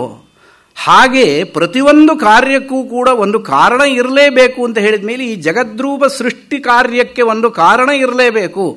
ಆ ಕಾರಣ ಯಾವುದೋ ಅಂತಿದೆ ಅಂತ ಒಪ್ಕೊಂಡ ಮೇಲೆ ಅದನ್ನು ನಾವು ಪರಮಾತ್ಮ ಅಂತ ಹೇಳಿದೆ. ಇನ್ನೊಬ್ಬರು ಬೇರೆ ಹೀಲಿಯೋಸೆಂಟ್ರಿಕ್ ಸಿದ್ಧಾಂತ ಇತ್ಯಾದಿಯಾಗಿ ಗ್ರಾವಿಟೇಷನ್ ಪವರ್, ನೀವು ಏನನ್ನಾದರೂ ಹೇಳಿ, ಏನೋ ಒಂದು ಇದೆ ಅಂತ ಒಪ್ಕೊಳ್ತಿರ್ತಾನೆ, ಅದನ್ನು ನಾವು ಬ್ರಹ್ಮ ಅಂತ ಹೇಳ್ತೀವಿ, ಪರಮಾತ್ಮ ಅಂತ ಹೇಳ್ತೀವಿ. ನೀವು ಇನ್ನೊಂದು ಹೆಸರಿಟ್ಟು ಕರೀತೀರಾ. ಕೇವಲ ಶಬ್ದದಲ್ಲಿ ವಾದವೇ ಹೊರತು ಅರ್ಥದಲ್ಲಿ ವಿವಾದವಿಲ್ಲ. ಒಂದನ್ನು ನಾವು ಒಪ್ಪಿಕೊಳ್ಬೇಕು. ಇದು ಸಿದ್ಧಾಂತ. ಅಂತಹ ಪರಮಾತ್ಮ ತತ್ವ ಅಣೋರಣೀಯಾನ, ಅಣುವಿಗಿಂತೂ ನಾವು ಪ್ರಪಂಚದಲ್ಲಿ ಯಾವುದು ಅತ್ಯಂತ ಸೂಕ್ಷ್ಮವಾದದ್ದು ಅಂತ ತಿಳ್ಕೊಂಡಿದ್ದೇವೋ ಅದಕ್ಕಿಂತಲೂ ಅಣೀಯಾನ, ಸೂಕ್ಷ್ಮಕ್ಕಿಂತ ಸೂಕ್ಷ್ಮತರವಾದದ್ದು. ಅಷ್ಟೇನಾ? ಅಷ್ಟೇ ಅಲ್ಲ, ಮಹತೋ ಮಹೀಯಾನ್, ಪ್ರಪಂಚದಲ್ಲಿ ನೀವು ಎಲ್ಲದಕ್ಕಿಂತ ದೊಡ್ಡದ್ದು ಯಾವುದು ನೀವು ನೋಡಿರೋದು? ಪೃಥ್ವಿ. ಇದ್ದಿದ್ರಲ್ಲಿ ಪೃಥ್ವಿ ದೊಡ್ಡದು ಅಂತೆ. ಇದಕ್ಕಿಂತಲೂ ದೊಡ್ಡದು ಮಹಾನ್ ಅನ್ನುವಂತಹ ಪದಾರ್ಥ ಯಾವ್ಯಾವುದು ಇದೆಯೋ ಅದು ಎಲ್ಲದಕ್ಕಿಂತಲೂ ದೊಡ್ಡದು. ಅಂದರೆ ಇದು ಎರಡು ಪರಸ್ಪರ ವಿರುದ್ಧ ಧರ್ಮ. ವಿರುದ್ಧ ಧರ್ಮ ಒಂದು ಕಡೆ ಇರಲಿಕ್ಕೆ ಸಾಧ್ಯವಿಲ್ಲ. ಅವನು ಯಾರು? ಅವನು ಒಂದ ಗಂಡಾಗಿರಬೇಕು, ಒಂದ ಹೆಣ್ಣಾಗಿರಬೇಕು. ಗಂಡು ಹೆಣ್ಣು ಅರ್ಧನಾರೀಶ್ವರ ಅಂತ ಆಗಿರೋದು ಪರಮಾತ್ಮ ಒಬ್ಬನೇ. ನಾವ್ಯಾರು ಅರ್ಧನಾರೀಶ್ವರರಾಗಲಿಕ್ಕೆ ಆಗೋದಿಲ್ಲ. ಯಾವುದೋ ಒಂದು ತತ್ವ ಆಗಿರಬೇಕು. ಹಾಗೆ ಪರಸ್ಪರ ಅವನು ಬುದ್ಧಿವಂತನೋ ಮೂರ್ಖನೋ? ಒಂದೋ ಬುದ್ಧಿವಂತನಾಗಬೇಕು, ಇಲ್ಲ ಮೂರ್ಖನಾಗಬೇಕು. ಅವನು ಎತ್ತರಕ್ಕಿದ್ದಾನೋ ಕುಳ್ಳಕ್ಕಿದ್ದಾನೋ? ಎರಡೂ ಆಗಲಿಕ್ಕೆ ಸಾಧ್ಯವಿಲ್ಲ. ಇದು ಒಂದು ಸಾರಿಗೆ ಕೋರ್ಟ್ನಲ್ಲಿ ವಾದ ನಡೆಯಿತಂತೆ. ಒಬ್ಬ ಸಾಕ್ಷಿಯನ್ನು ವಿಚಾರಣೆ ಮಾಡುವ ಸಂದರ್ಭದಲ್ಲಿ ಸಾಕ್ಷಿ ಅವನನ್ನು ಈ ನ್ಯಾಯವಾದಿಗಳು ಯಾರಿರ್ತಾರೋ, ಲಾಯರ್ಸ್, ಬಹಳ ಚಮತ್ಕಾರದಿಂದ ಪ್ರಶ್ನೆಯನ್ನು ಮಾಡಿ ಕಟ್ಟಿ ಹಾಕುವ ಕೆಲಸ ಮಾಡ್ತಾ ಇರ್ತಾನೆ. ಆ ಲಾಯರ್ನೇ ಕಟ್ಟಿ ಹಾಕುವ ಕೆಲಸ ಇವನು ಮಾಡಿದ. ಸಾಕ್ಷಿ ಏನು? ಕೊಲೆ ಮಾಡಿದ್ದನ್ನು ನೀನು ನೋಡಿದ್ದೀಯಾ? ನೋಡಿದ್ದೇನೆ. ಅವನು ಹೇಗಿದ್ದ? ಉದ್ದಕ್ಕಿದ್ನೋ ಗಿಡ್ಡಕ್ಕಿದ್ನೋ? ಕಪ್ಪಗಿದ್ನೋ ಬೆಳ್ಳಗಿದ್ನೋ? ಇವನು ಉತ್ತರ ಹೇಳಿದ್ದು ಹೇಗೆ ಗೊತ್ತಾ? ಅವನು ಅಲ್ಲಿಂದ ನೋಡುವಾಗ ನನಗೆ ಗಿಡ್ಡಕ್ಕಿದ್ದ ಕಾಣುತ್ತೆ, ಆದರೆ ಅವನು ಉದ್ದಕ್ಕೆ ಇದ್ದ. ಬೆಳ್ಳಗಿದ್ನೋ ಕಪ್ಪಗಿದ್ನೋ? ಅವನು ಕಪ್ಪಗೆ ಇದ್ದ, ಬೆಳಕಿನಲ್ಲಿ ನೋಡಿದಾಗ ಬೆಳಗಿದ್ದ. ಈ ರೀತಿ ಉತ್ತರ ಹೇಳಿರುವಂತಹದ್ದು ಚಮತ್ಕೃತಿಯ ಉತ್ತರ. ಆದರೆ ಅದು ಎರಡೂ ಒಬ್ಬನಲ್ಲಿ ಇರ್ಲಿಕ್ಕೆ ಸಾಧ್ಯವಿಲ್ಲ ತಾನೆ. ವಸ್ತುಸ್ಥಿತಿ ಅದು ಆಗಲಿಕ್ಕೆ ಸಾಧ್ಯವಿಲ್ಲ. ವಸ್ತುಸ್ಥಿತಿ ಯಾವುದೋ ಒಂದಾಗಿರುತ್ತೆ ಹೊರತು ಎರಡೂ ಆಗಲಿಕ್ಕೆ ಸಾಧ್ಯವಿಲ್ಲ. ಅದು ಯಾಕೆ ಅಂದರೆ ತತ್ವ ಯಾವತ್ತೂ ಒಂದೇ ರೀತಿಯಾಗಿರುತ್ತೆ. ಇದು ಸಿದ್ಧಾಂತ. ಇದನ್ನು ಯಾರೂ ಅಲ್ಲಗಳೆಯಲಿಕ್ಕೆ ಸಾಧ್ಯವಿಲ್ಲ. ಹಾಗೆ ಈ ಪರಮಾತ್ಮ ತತ್ವ ಅಣುವಿಗಿಂತ ಸೂಕ್ಷ್ಮ, ಮಹತ್ತಿಗಿಂತ ಮಹತ್ತಾದದ್ದು ಅಂತ ಹೇಳಿದ್ರೆ ಎರಡೂ ಒಂದರಲ್ಲೇ ಹೇಳ್ತಾ ಇದ್ದಿಲ್ಲ. ಪರಸ್ಪರ ಸೂಕ್ಷ್ಮಕ್ಕಿಂತ ಸೂಕ್ಷ್ಮವಾದದ್ದು ಮಹತ್ತಾಗೋದು ಹೇಗೆ ಅಂತ ಕೇಳಿದರೆ ಇದು ನಿಮಗೆ ತಿಳಿಸೋದಕ್ಕೆ ಹೇಳಿರುವ ಒಂದು ಮಾರ್ಗವೇ ಹೊರತು ಇಷ್ಟೇ ತಿಳ್ಕೊಳ್ಬೇಡಿ, ಇದರಿಂದ ಆಚೆಗೆ ತಿಳ್ಕೊಳ್ಳಿ. ಏನು? ಅದು ಒಂದು ಪರಿಮಾಣಕ್ಕೆ ಸಿಗುವಂಥದ್ದಲ್ಲ ಅನ್ನೋದು ತಾತ್ಪರ್ಯ. ಅಂದರೆ ಅಣುವಿಗಿಂತಲೂ ಸೂಕ್ಷ್ಮ ಅಂತ ಹೇಳಿದರೆ ಅದೇ ಅದರ ಪರಿಮಾಣವೇ. ಪರಿಮಾಣ ಅಂತ ಹೇಳಿದರೆ ಕ್ವಾಂಟಿಟಿ. ಆ ಪರಿಮಾಣ ಅಂತ ಹೇಳ್ತಿರೋ ಅದಲ್ಲ. ಮಹತೋ ಮಹೀಯಾನ್. ಹಾಗಾದರೆ ಹೀಗಿದ್ರೆ ಹಾಗಾಗೋದು ಹೇಗೆ, ಹಾಗಿದ್ರೆ ಹೀಗಾಗೋದು ಹೇಗೆ ಅಂತ ಕೇಳಿದರೆ ಅದಕ್ಕೆ ಒಂದು ಪರಿಮಾಣ ಅನ್ನುವಂಥದ್ದು ನಿಯತವಾಗಿ ಇಲ್ಲ. ಈಗ ಯಾವುದಕ್ಕೆ ಒಂದು ರೂಪವಿರುವುದಿಲ್ಲವೋ, ಯಾವುದಕ್ಕೆ ಒಂದು ಆಕಾರವಿರುವುದಿಲ್ಲವೋ, ಯಾವುದಕ್ಕೆ ಒಂದು ಪರಿಮಾಣವಿರುವುದಿಲ್ಲವೋ ಅದಕ್ಕೆ ಪರಿಮಾಣವನ್ನು ಹೇಳಬಹುದು, ರೂಪವನ್ನು ಹೇಳಬಹುದು, ಆಕಾರವನ್ನು ಆರೋಪಿಸಿ ಹೇಳಬಹುದು. ಶುದ್ಧವಾದ ನೀರಿನಲ್ಲಿ ಬಣ್ಣ ಹಾಕಬಹುದು. ಬಣ್ಣದ ನೀರಿನಲ್ಲಿ ಬಣ್ಣ ಹಾಕಿದರೆ ಮತ್ತೇನು ಗೊತ್ತಾಗುತ್ತೆ ನಿಮಗೆ? ಈಗ ಒಂದು ಆಕೃತಿ ಮಣ್ಣಿನಿಂದ ಘಟವನ್ನು ಮಾಡಿದ ನಂತರ ಆ ಘಟದಿಂದ ಇನ್ನೇನಾದರೂ ಮಾಡಲಿಕ್ಕಾಗತ್ತಾ? ಒಂದು ಆಕೃತಿ ಬಂದ ನಂತರ ಅದರಿಂದ ಇನ್ನೊಂದು ಆಕೃತಿಯನ್ನು ಮಾಡಲಿಕ್ಕೆ ಆಗೋದಿಲ್ಲ. ನಿರಾಕಾರ ಸ್ವರೂಪದಲ್ಲಿದ್ದಕ್ಕೆ ಒಂದು ಆಕೃತಿಯನ್ನು ಕೊಡಬಹುದು. ಹಾಗೆ ಪರಮಾತ್ಮ ಅನ್ನುವಂತಹದ್ದು ನಿರಾಕಾರ ಸ್ವರೂಪ, ಅದಕ್ಕೊಂದು ಆಕೃತಿಯನ್ನು ಕೊಟ್ಟು ಹೇಳಬಹುದು. ಆ ರೀತಿಯಾಗಿ ಅಣೋರಣೀಯಾನ್ ಮಹತೋ ಮಹೀಯಾನ್. ಶುದ್ಧವಾದ ನೀರಿಗೆ ಒಂದು ಆಕೃತಿ ಇದೆಯೋ? ಇಲ್ಲ. ಯಾವ ಪಾತ್ರೆಗೆ ಹಾಕ್ತಿರೋ ಆ ಆಕೃತಿ ಬರುತ್ತೆ. ಅದೇ ಒಂದು ನೀರು ಒಂದು ಪಾತ್ರೆಗೆ ಹಾಕಿದಾಗ ಐಸ್ ರೂಪದಲ್ಲಿ ತಯಾರಾದರೆ ಘನೀಭೂತವಾಯಿತು. ಆ ಆಕೃತಿಯನ್ನು ಬೇರ್ಪಡಿಸೋದಕ್ಕಾಗುತ್ತೋ? ಇಲ್ಲ ತಾನೆ. ಅಂದರೆ ಘನೀಭೂತವಾದ ಒಂದು ಆಕೃತಿ ಬಂದ ನಂತರ ಆ ಆಕೃತಿ ಇನ್ನೊಂದು ಆಕೃತಿಯನ್ನು ತಳೆಯೋದಕ್ಕೆ ಸಾಧ್ಯವಿಲ್ಲ. ಅಂದರೆ ಅಂತ್ಯಾವಯವಿ ಅಂತ ಶಾಸ್ತ್ರದಲ್ಲಿ ಹೇಳುತ್ತೆ. ಯಾವುದು ಕೊನೆಯ ರೂಪದಲ್ಲಿ ಬಂದು ನಿಲ್ಲುತ್ತೋ ಆ ಆಕೃತಿಯಿಂದ ಬೇರೆ ಆಕೃತಿಯನ್ನು ಮಾಡಲಿಕ್ಕೆ ಸಾಧ್ಯವಿಲ್ಲ. ಹಾಗೆ ಅಣೋರಣೀಯಾನ್ ಮಹತೋ ಮಹೀಯಾನ್. ತಾತ್ಪರ್ಯವೇನು ಅಂತ ಕೇಳಿದರೆ ಇದು ವಸ್ತುತಃ ಪರಿಮಾಣರಹಿತ, ಪರಿಮಾಣಾತೀತ. ಇದಕ್ಕೆ ಒಂದು ಇಯತ್ತ, ಮರ್ಯಾದ, ಸೀಮಾ, ಇಷ್ಟೇ ಅಂತ ಹೇಳೋದಕ್ಕೆ ಸಾಧ್ಯವಿಲ್ಲ. ಇಷ್ಟೇ ಅಂತ ನೀವು ಹೇಳಬೇಕಾದ್ರೆ ನೀನು ಅದನ್ನು ತಿಳಿಯುವ ಮಟ್ಟಕ್ಕೆ ನೀನು ಹೋಗಿರ್ಬೇಕಲ್ಲ. ಇವನಿಗೆ ಅದು ತಿಳಿಯೋದಕ್ಕೆ ಸಾಧ್ಯವೇ ಇಲ್ಲ. ಯಾಕೆ? ಇವನು ಬುದ್ಧಿ ಇರೋದು ಇಷ್ಟಕ್ಕೆ, ಅದು ಇಷ್ಟನ್ನು ಹೇಗೆ ತಿಳ್ಕೊಳ್ಳುತ್ತೆ? ಆದ್ದರಿಂದ ಅಣೋರಣೀಯಾನ್ ಮಹತೋ ಮಹೀಯಾನ್. ಆತ್ಮಾಸ್ಯ ಜಂತೋ ನಿಹಿತೋ ಗುಹಾಯಾಮ್. ಯಾರು ತಿಳಿಯಲಿಕ್ಕೆ ಹೊರಟ ಜೀವ ಇದ್ದಾನೋ ಅವನಿಗಿಂತ ಈ ಆತ್ಮ ಬೇರೆ ಅಲ್ಲ, ಅವನೇ ಇದು. ಆತ್ಮ ಅಸ್ಯ ಜಂತೋ. ಯಾವ ಒಬ್ಬ ಜೀವಿ ಇದ್ದಾನೋ ಅವನ ಸ್ವರೂಪವೇ ಈ ಆತ್ಮ, ಅವನಿಗಿಂತ ಬೇರೆ ಅಲ್ಲ. ಅಂದರೆ ನೀನು ಆತ್ಮನನ್ನು ತಿಳ್ಕೊಳ್ಳೋದು ಅಂದ್ರೇನು? ನಿನ್ನನ್ನೇ ತಿಳ್ಕೊಳ್ಳೋದು ಅಂತ ಅರ್ಥವೇ ಹೊರತು ಬೇರೆಯಾಗಿ ನಾನು ತಿಳಿಯುವವನು, ನನ್ನಿಂದ ತಿಳಿಯಲ್ಪಡುವವನು ಅವನು ಅಂತ ಹೇಳಿದರೆ ಎರಡು ಬಂತು. ತಿಳಿಯುವಿಕೆ, ತಿಳಿಯುವವ, ತಿಳಿಯಲ್ಪಡುವವ. ಇದನ್ನು ವೇದಾಂತದಲ್ಲಿ ತ್ರಿಪುಟಿ ಅಂತ ಹೇಳ್ತೇವೆ. ನೋಡುವವನು, ನೋಡುವಿಕೆ, ನೋಡಲ್ಪಡುವವನ್ ವಸ್ತು. ಇದು ಮೂರು. ದ್ರಷ್ಟ ದೃಶ್ಯಂ ದರ್ಶನಂ, ಕರ್ತ ಕರಣಂ ಕಾರ್ಯಂ, ಶ್ರೋತ ಶ್ರವಣಂ ಶ್ರಾವ್ಯಂ. ಈ ರೀತಿಯ ಭೋಕ್ತ ಭೋಗ್ಯಂ ಭೋಜನಂ, ಈ ರೀತಿಯಾಗಿ ತ್ರಿಪುಟಿ ರೂಪದಲ್ಲಿ ಭೇದವನ್ನು ನಾವು ಯಾವಾಗ ನೋಡ್ತೇವೋ ಅಲ್ಲಿಯವರೆಗೆ ನಮಗೆ ಈ ಸಂಸಾರ. ಭೇದವನ್ನು ಬಿಟ್ಟುವೋ ನಮಗೆ ಸಂಸಾರವಿಲ್ಲ. ಸಂಸಾರ ಅಂತ ಹೇಳಿದರೆ ಪ್ರಪಂಚ. ಸಂಸಾರ ಅಂದರೆ ನಾವು ಈ ಫ್ಯಾಮಿಲಿನೂ ಅರ್ಥದಲ್ಲಿ, ಸೀಮಿತವಾದ ಅರ್ಥದಲ್ಲಿ ಹೇಳ್ತೇವೆ, ಅದು ಮಾತ್ರ ಸಂಸಾರ. ಅದು ಸಂಸಾರವೇ, ಆದರೆ ಅದಷ್ಟೇ ಸಂಸಾರವಲ್ಲ. ಸಂಸರತೀತಿ ಸಂಸಾರ, ಅಲ್ಲೇ ಒದ್ದಾಡ್ತಾ ಇರ್ತಾನೆ, ಅದಕ್ಕೆ ಸಂಸಾರ ಅಂತ ಹೆಸರು. ಆ ರೀತಿಯಾಗಿ ಆತ್ಮಾಸ್ಯ ಜಂತೋ ನಿಹಿತೋ ಗುಹಾಯಾಮ್. ಇವನು ಎಲ್ಲಿದ್ದಾನೆ ನಮ್ಮಲ್ಲಿ? ಅವನೇ ಗುಹಾಯಾಮ್ ಅಂತ ಹೇಳಿದರೆ ನಮ್ಮ ಹೃದಯ ಗುಹೆ, ಹೃದಯವೆಂಬ ಗುಹೆಯಲ್ಲಿ ಇರುವವನು. ಫೀಲಿಂಗ್ಸ್ ಅಂತ ನಾವೇನು ಹೇಳ್ತೀವಿ, ಫೀಲಿಂಗ್ಸ್ ಬರೋದು ನಮಗೆ ಇಲ್ಲಿ. ಯಾರಿಗೆ ಏನೇ ಆಗಲಿ ವಿಪರೀತವಾದಂಥ ಆಘಾತವಾದಾಗ ಇಲ್ಲಿ ಹಿಡ್ಕೊಂಡ್ಬಿಡ್ತಾರೆ. ಶಾಕಿಂಗ್ ನ್ಯೂಸ್ ಬಂದರೆ ಇಲ್ಲಿ ಹಿಡ್ಕೊಂಡ್ಬಿಡ್ತಾರೆ, ಎಲ್ಲಿ ಹಾರ್ಟ್ ಅಟ್ಯಾಕ್ ಆಗುತ್ತೋ ಅಂತ. ಫೀಲಿಂಗ್ ಬರೋದು ಅಲ್ಲಿ. ಆತ್ಮಾಸ್ಯ ಜಂತೋ ನಿಹಿತೋ ಗುಹಾಯಾಮ್. ಅಂತಹ ಆತ್ಮನನ್ನ ಯಾರು ನೋಡಲಿಕ್ಕೆ ಸಾಧ್ಯ ಅಂತ ಕೇಳಿದರೆ ತಮ್ ಅಕ್ರತುಃ ಪಶ್ಯತಿ. ಅಕ್ರತುಹು, ಅಂತಹ ಆತ್ಮನನ್ನ ಅಕ್ರತುಹು ಪಶ್ಯತಿ. ಅಕ್ರತುಹು ಅಂತ ಹೇಳಿದರೆ ಈ ಒಂದು ಅಕಾಮಃ ಪಶ್ಯತಿ, ಕಾಮನಾರಹಿತ ಪಶ್ಯತಿ. ಕಾಮನೆ ಕಾಮನೆ ಅಂತ ಹೇಳಿದರೆ ಏನು? ಇನ್ಶೂರೆನ್ಸಿನ ಘೋಷವಾಕ್ಯ ಇದೆಯಲ್ಲ, ನೆನಪಿರಬಹುದು, ಯೋಗಕ್ಷೇಮಂ ವಹಾಮ್ಯಹಂ ಅಂತ. ಯೋಗ ಮತ್ತು ಕ್ಷೇಮ. ಯೋಗ ಅಂದ್ರೇನು, ಕ್ಷೇಮ ಅಂದ್ರೇನು? ಅವರು ಯೋಗಕ್ಷೇಮ ವಿಚಾರಿಸಿದೇನಪ್ಪ, ನಾವು ಮಾತಾಡ್ಕೊಳ್ತೀವಿ. ಯೋಗ ಅಂದ್ರೇನು, ಕ್ಷೇಮ ಅಂದ್ರೇನು? ಕೆಲವೊಂದಷ್ಟು ಪದಗಳನ್ನು ನಾವು ದೈನಂದಿನವಾಗಿ ಬಳಸ್ತಾ ಇರ್ತೀವಿ. ಅರ್ಥದ ಸ್ವಾರಸ್ಯ ನಮಗೆ ಗೊತ್ತಿರೋದಿಲ್ಲ. ಏನೋ ಸಾಧಾರಣವಾಗಿ ನೀವು ಚೆನ್ನಾಗಿದ್ದೀರಾ ಅಂತ ಅರ್ಥ ಅಂತ ಹೇಳ್ಬಿಡ್ತೀವಿ. ಯೋಗ ಅಂತ ಹೇಳಿದ್ರೆ ಏನು, ಕ್ಷೇಮ ಅಂತ ಹೇಳಿದ್ರೆ ಏನು? ಅಲಬ್ಧ ಲಾಭೋ ಯೋಗ, ಲಬ್ಧಸ್ಯ ಪರಿಪಾಲನಂ ಕ್ಷೇಮ. ನಿಮ್ಮ ಯೋಗ ಹೇಗಿದೆ ಅಂದರೆ ನಿಮಗೆ ನಿಮ್ಮ ಹತ್ರ ಇಲ್ಲದೇ ಇರುವ ವಸ್ತು ನಿಮಗೆ ಪಡೆಯುವಂತಹದ್ದು ಬಂದರೆ ಅದಕ್ಕೆ ಯೋಗ ಅಂತ ಹೆಸರು. ಅದೇ ತಾನೇ ಜ್ಯೋತಿಷ್ಯದಲ್ಲೂ ಯೋಗ ಅಂತ ಹೇಳೋದು ಅದನ್ನೇ. ಅಲಬ್ಧ ಲಾಭೋ ಯೋಗ, ಅಲಬ್ಧವಾದದ್ದು ಲಭಿಸಿದರೆ ಅದು ಯೋಗ, ಒಳ್ಳೆ ಯೋಗ ನಿಮಗೆ. ಲಬ್ಧಸ್ಯ ಪರಿಪಾಲನಂ ಕ್ಷೇಮ, ನಿಮಗೆ ಪಡ್ಕೊಂಡ್ಬಿಟ್ಟಿದ್ರೆ ಆಲ್ರೆಡಿ, ಪಡ್ಕೊಂಡಿದ್ದನ್ನು ರಕ್ಷಣೆ ಮಾಡ್ಕೋಬೇಕಲ್ಲ, ಅದು ಕ್ಷೇಮ. ಕ್ಷೇಮವಾಗಿದ್ದೀರೋ ಅಂದರೆ ನೀವು ನಿಮ್ಮದನ್ನೆಲ್ಲ ಗಟ್ಟಿಯಾಗಿ ರಕ್ಷಣೆ ಮಾಡ್ಕೊಂಡಿದ್ದೀರೋ ಅಂತ ಅರ್ಥ. ಸಂಪಾದನೆ ಏನೋ ಮಾಡಿಬಿಟ್ಟಿದ್ದೀರಿ, ಮೊದಲು ಇರಲಿಲ್ಲ ದುಡ್ಡು, ಈಗ ಬಂತು, ಕೋಟಿಗಟ್ಟಲೆ ದುಡ್ಡು ಬಂತು. ದುಡ್ಡು ಬಂದರೆ ಬಂದ ದುಡ್ಡನ್ನು ರಕ್ಷಣೆ ಮಾಡ್ಕೊಂಡಿದ್ದೀರೋ, IT ರೈಡ್ ಆಗಿದೆಯೋ?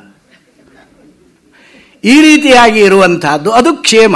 ಯೋಗಕ್ಷೇಮಂ ವಹಾಮ್ಯಹಂ. ಪರಮಾತ್ಮ ನಮ್ಮನ್ನು ಹಾಗೆ ನಾವು ಸಂಪೂರ್ಣ ಶರಣಾಗತರಾಗಿಬಿಟ್ರೆ ಪರಮಾತ್ಮನಿಗೆ ನಮ್ಮ ಯೋಗವನ್ನು ಅವನೇ ನೋಡಿಕೊಳ್ತಾನೆ, ನಮ್ಮ ಕ್ಷೇಮವನ್ನು ಅವನೇ ನೋಡಿಕೊಳ್ತಾನೆ. ಭಗವತ್ ಶರಣಾಗತಿಗೆ ಅಂಥ ಒಂದು ಸಾಮರ್ಥ್ಯ ಇರೋದ್ರಿಂದಲೇ ಎಲ್ಲವನ್ನೂ ಬಿಟ್ಟುಬಿಟ್ಟು ನೀವು ಸಂಪೂರ್ಣ ಶರಣಾಗತರಾಗಬೇಕು. ಇದಕ್ಕೆ ಒಳ್ಳೆ ಉದಾಹರಣೆ ಅಂತ ಹೇಳಿದರೆ ಮಹಾಭಾರತ ಕಥೆ. ಅವಾಗ ಮಧ್ಯದಲ್ಲಿ ಕಥೆ ಒಂಚೂರು ಹೇಳಿದರೆ ಎಚ್ಚರಿಕೆ ಆಗುತ್ತೆ.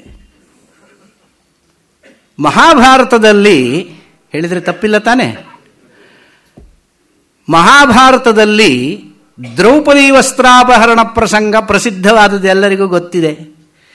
ದ್ರೌಪದಿ ವಸ್ತ್ರಾಪಹರಣವಾಗ್ತಾ ಇದ್ದಂತಹ ಸಮಯದಲ್ಲಿ ದುರುಳನಾದ ದುಶ್ಯಾಸನ ಆಕೆಯ ಸೀರೆಯನ್ನು ಎಳಿತಾ ಇದ್ದಾನೆ.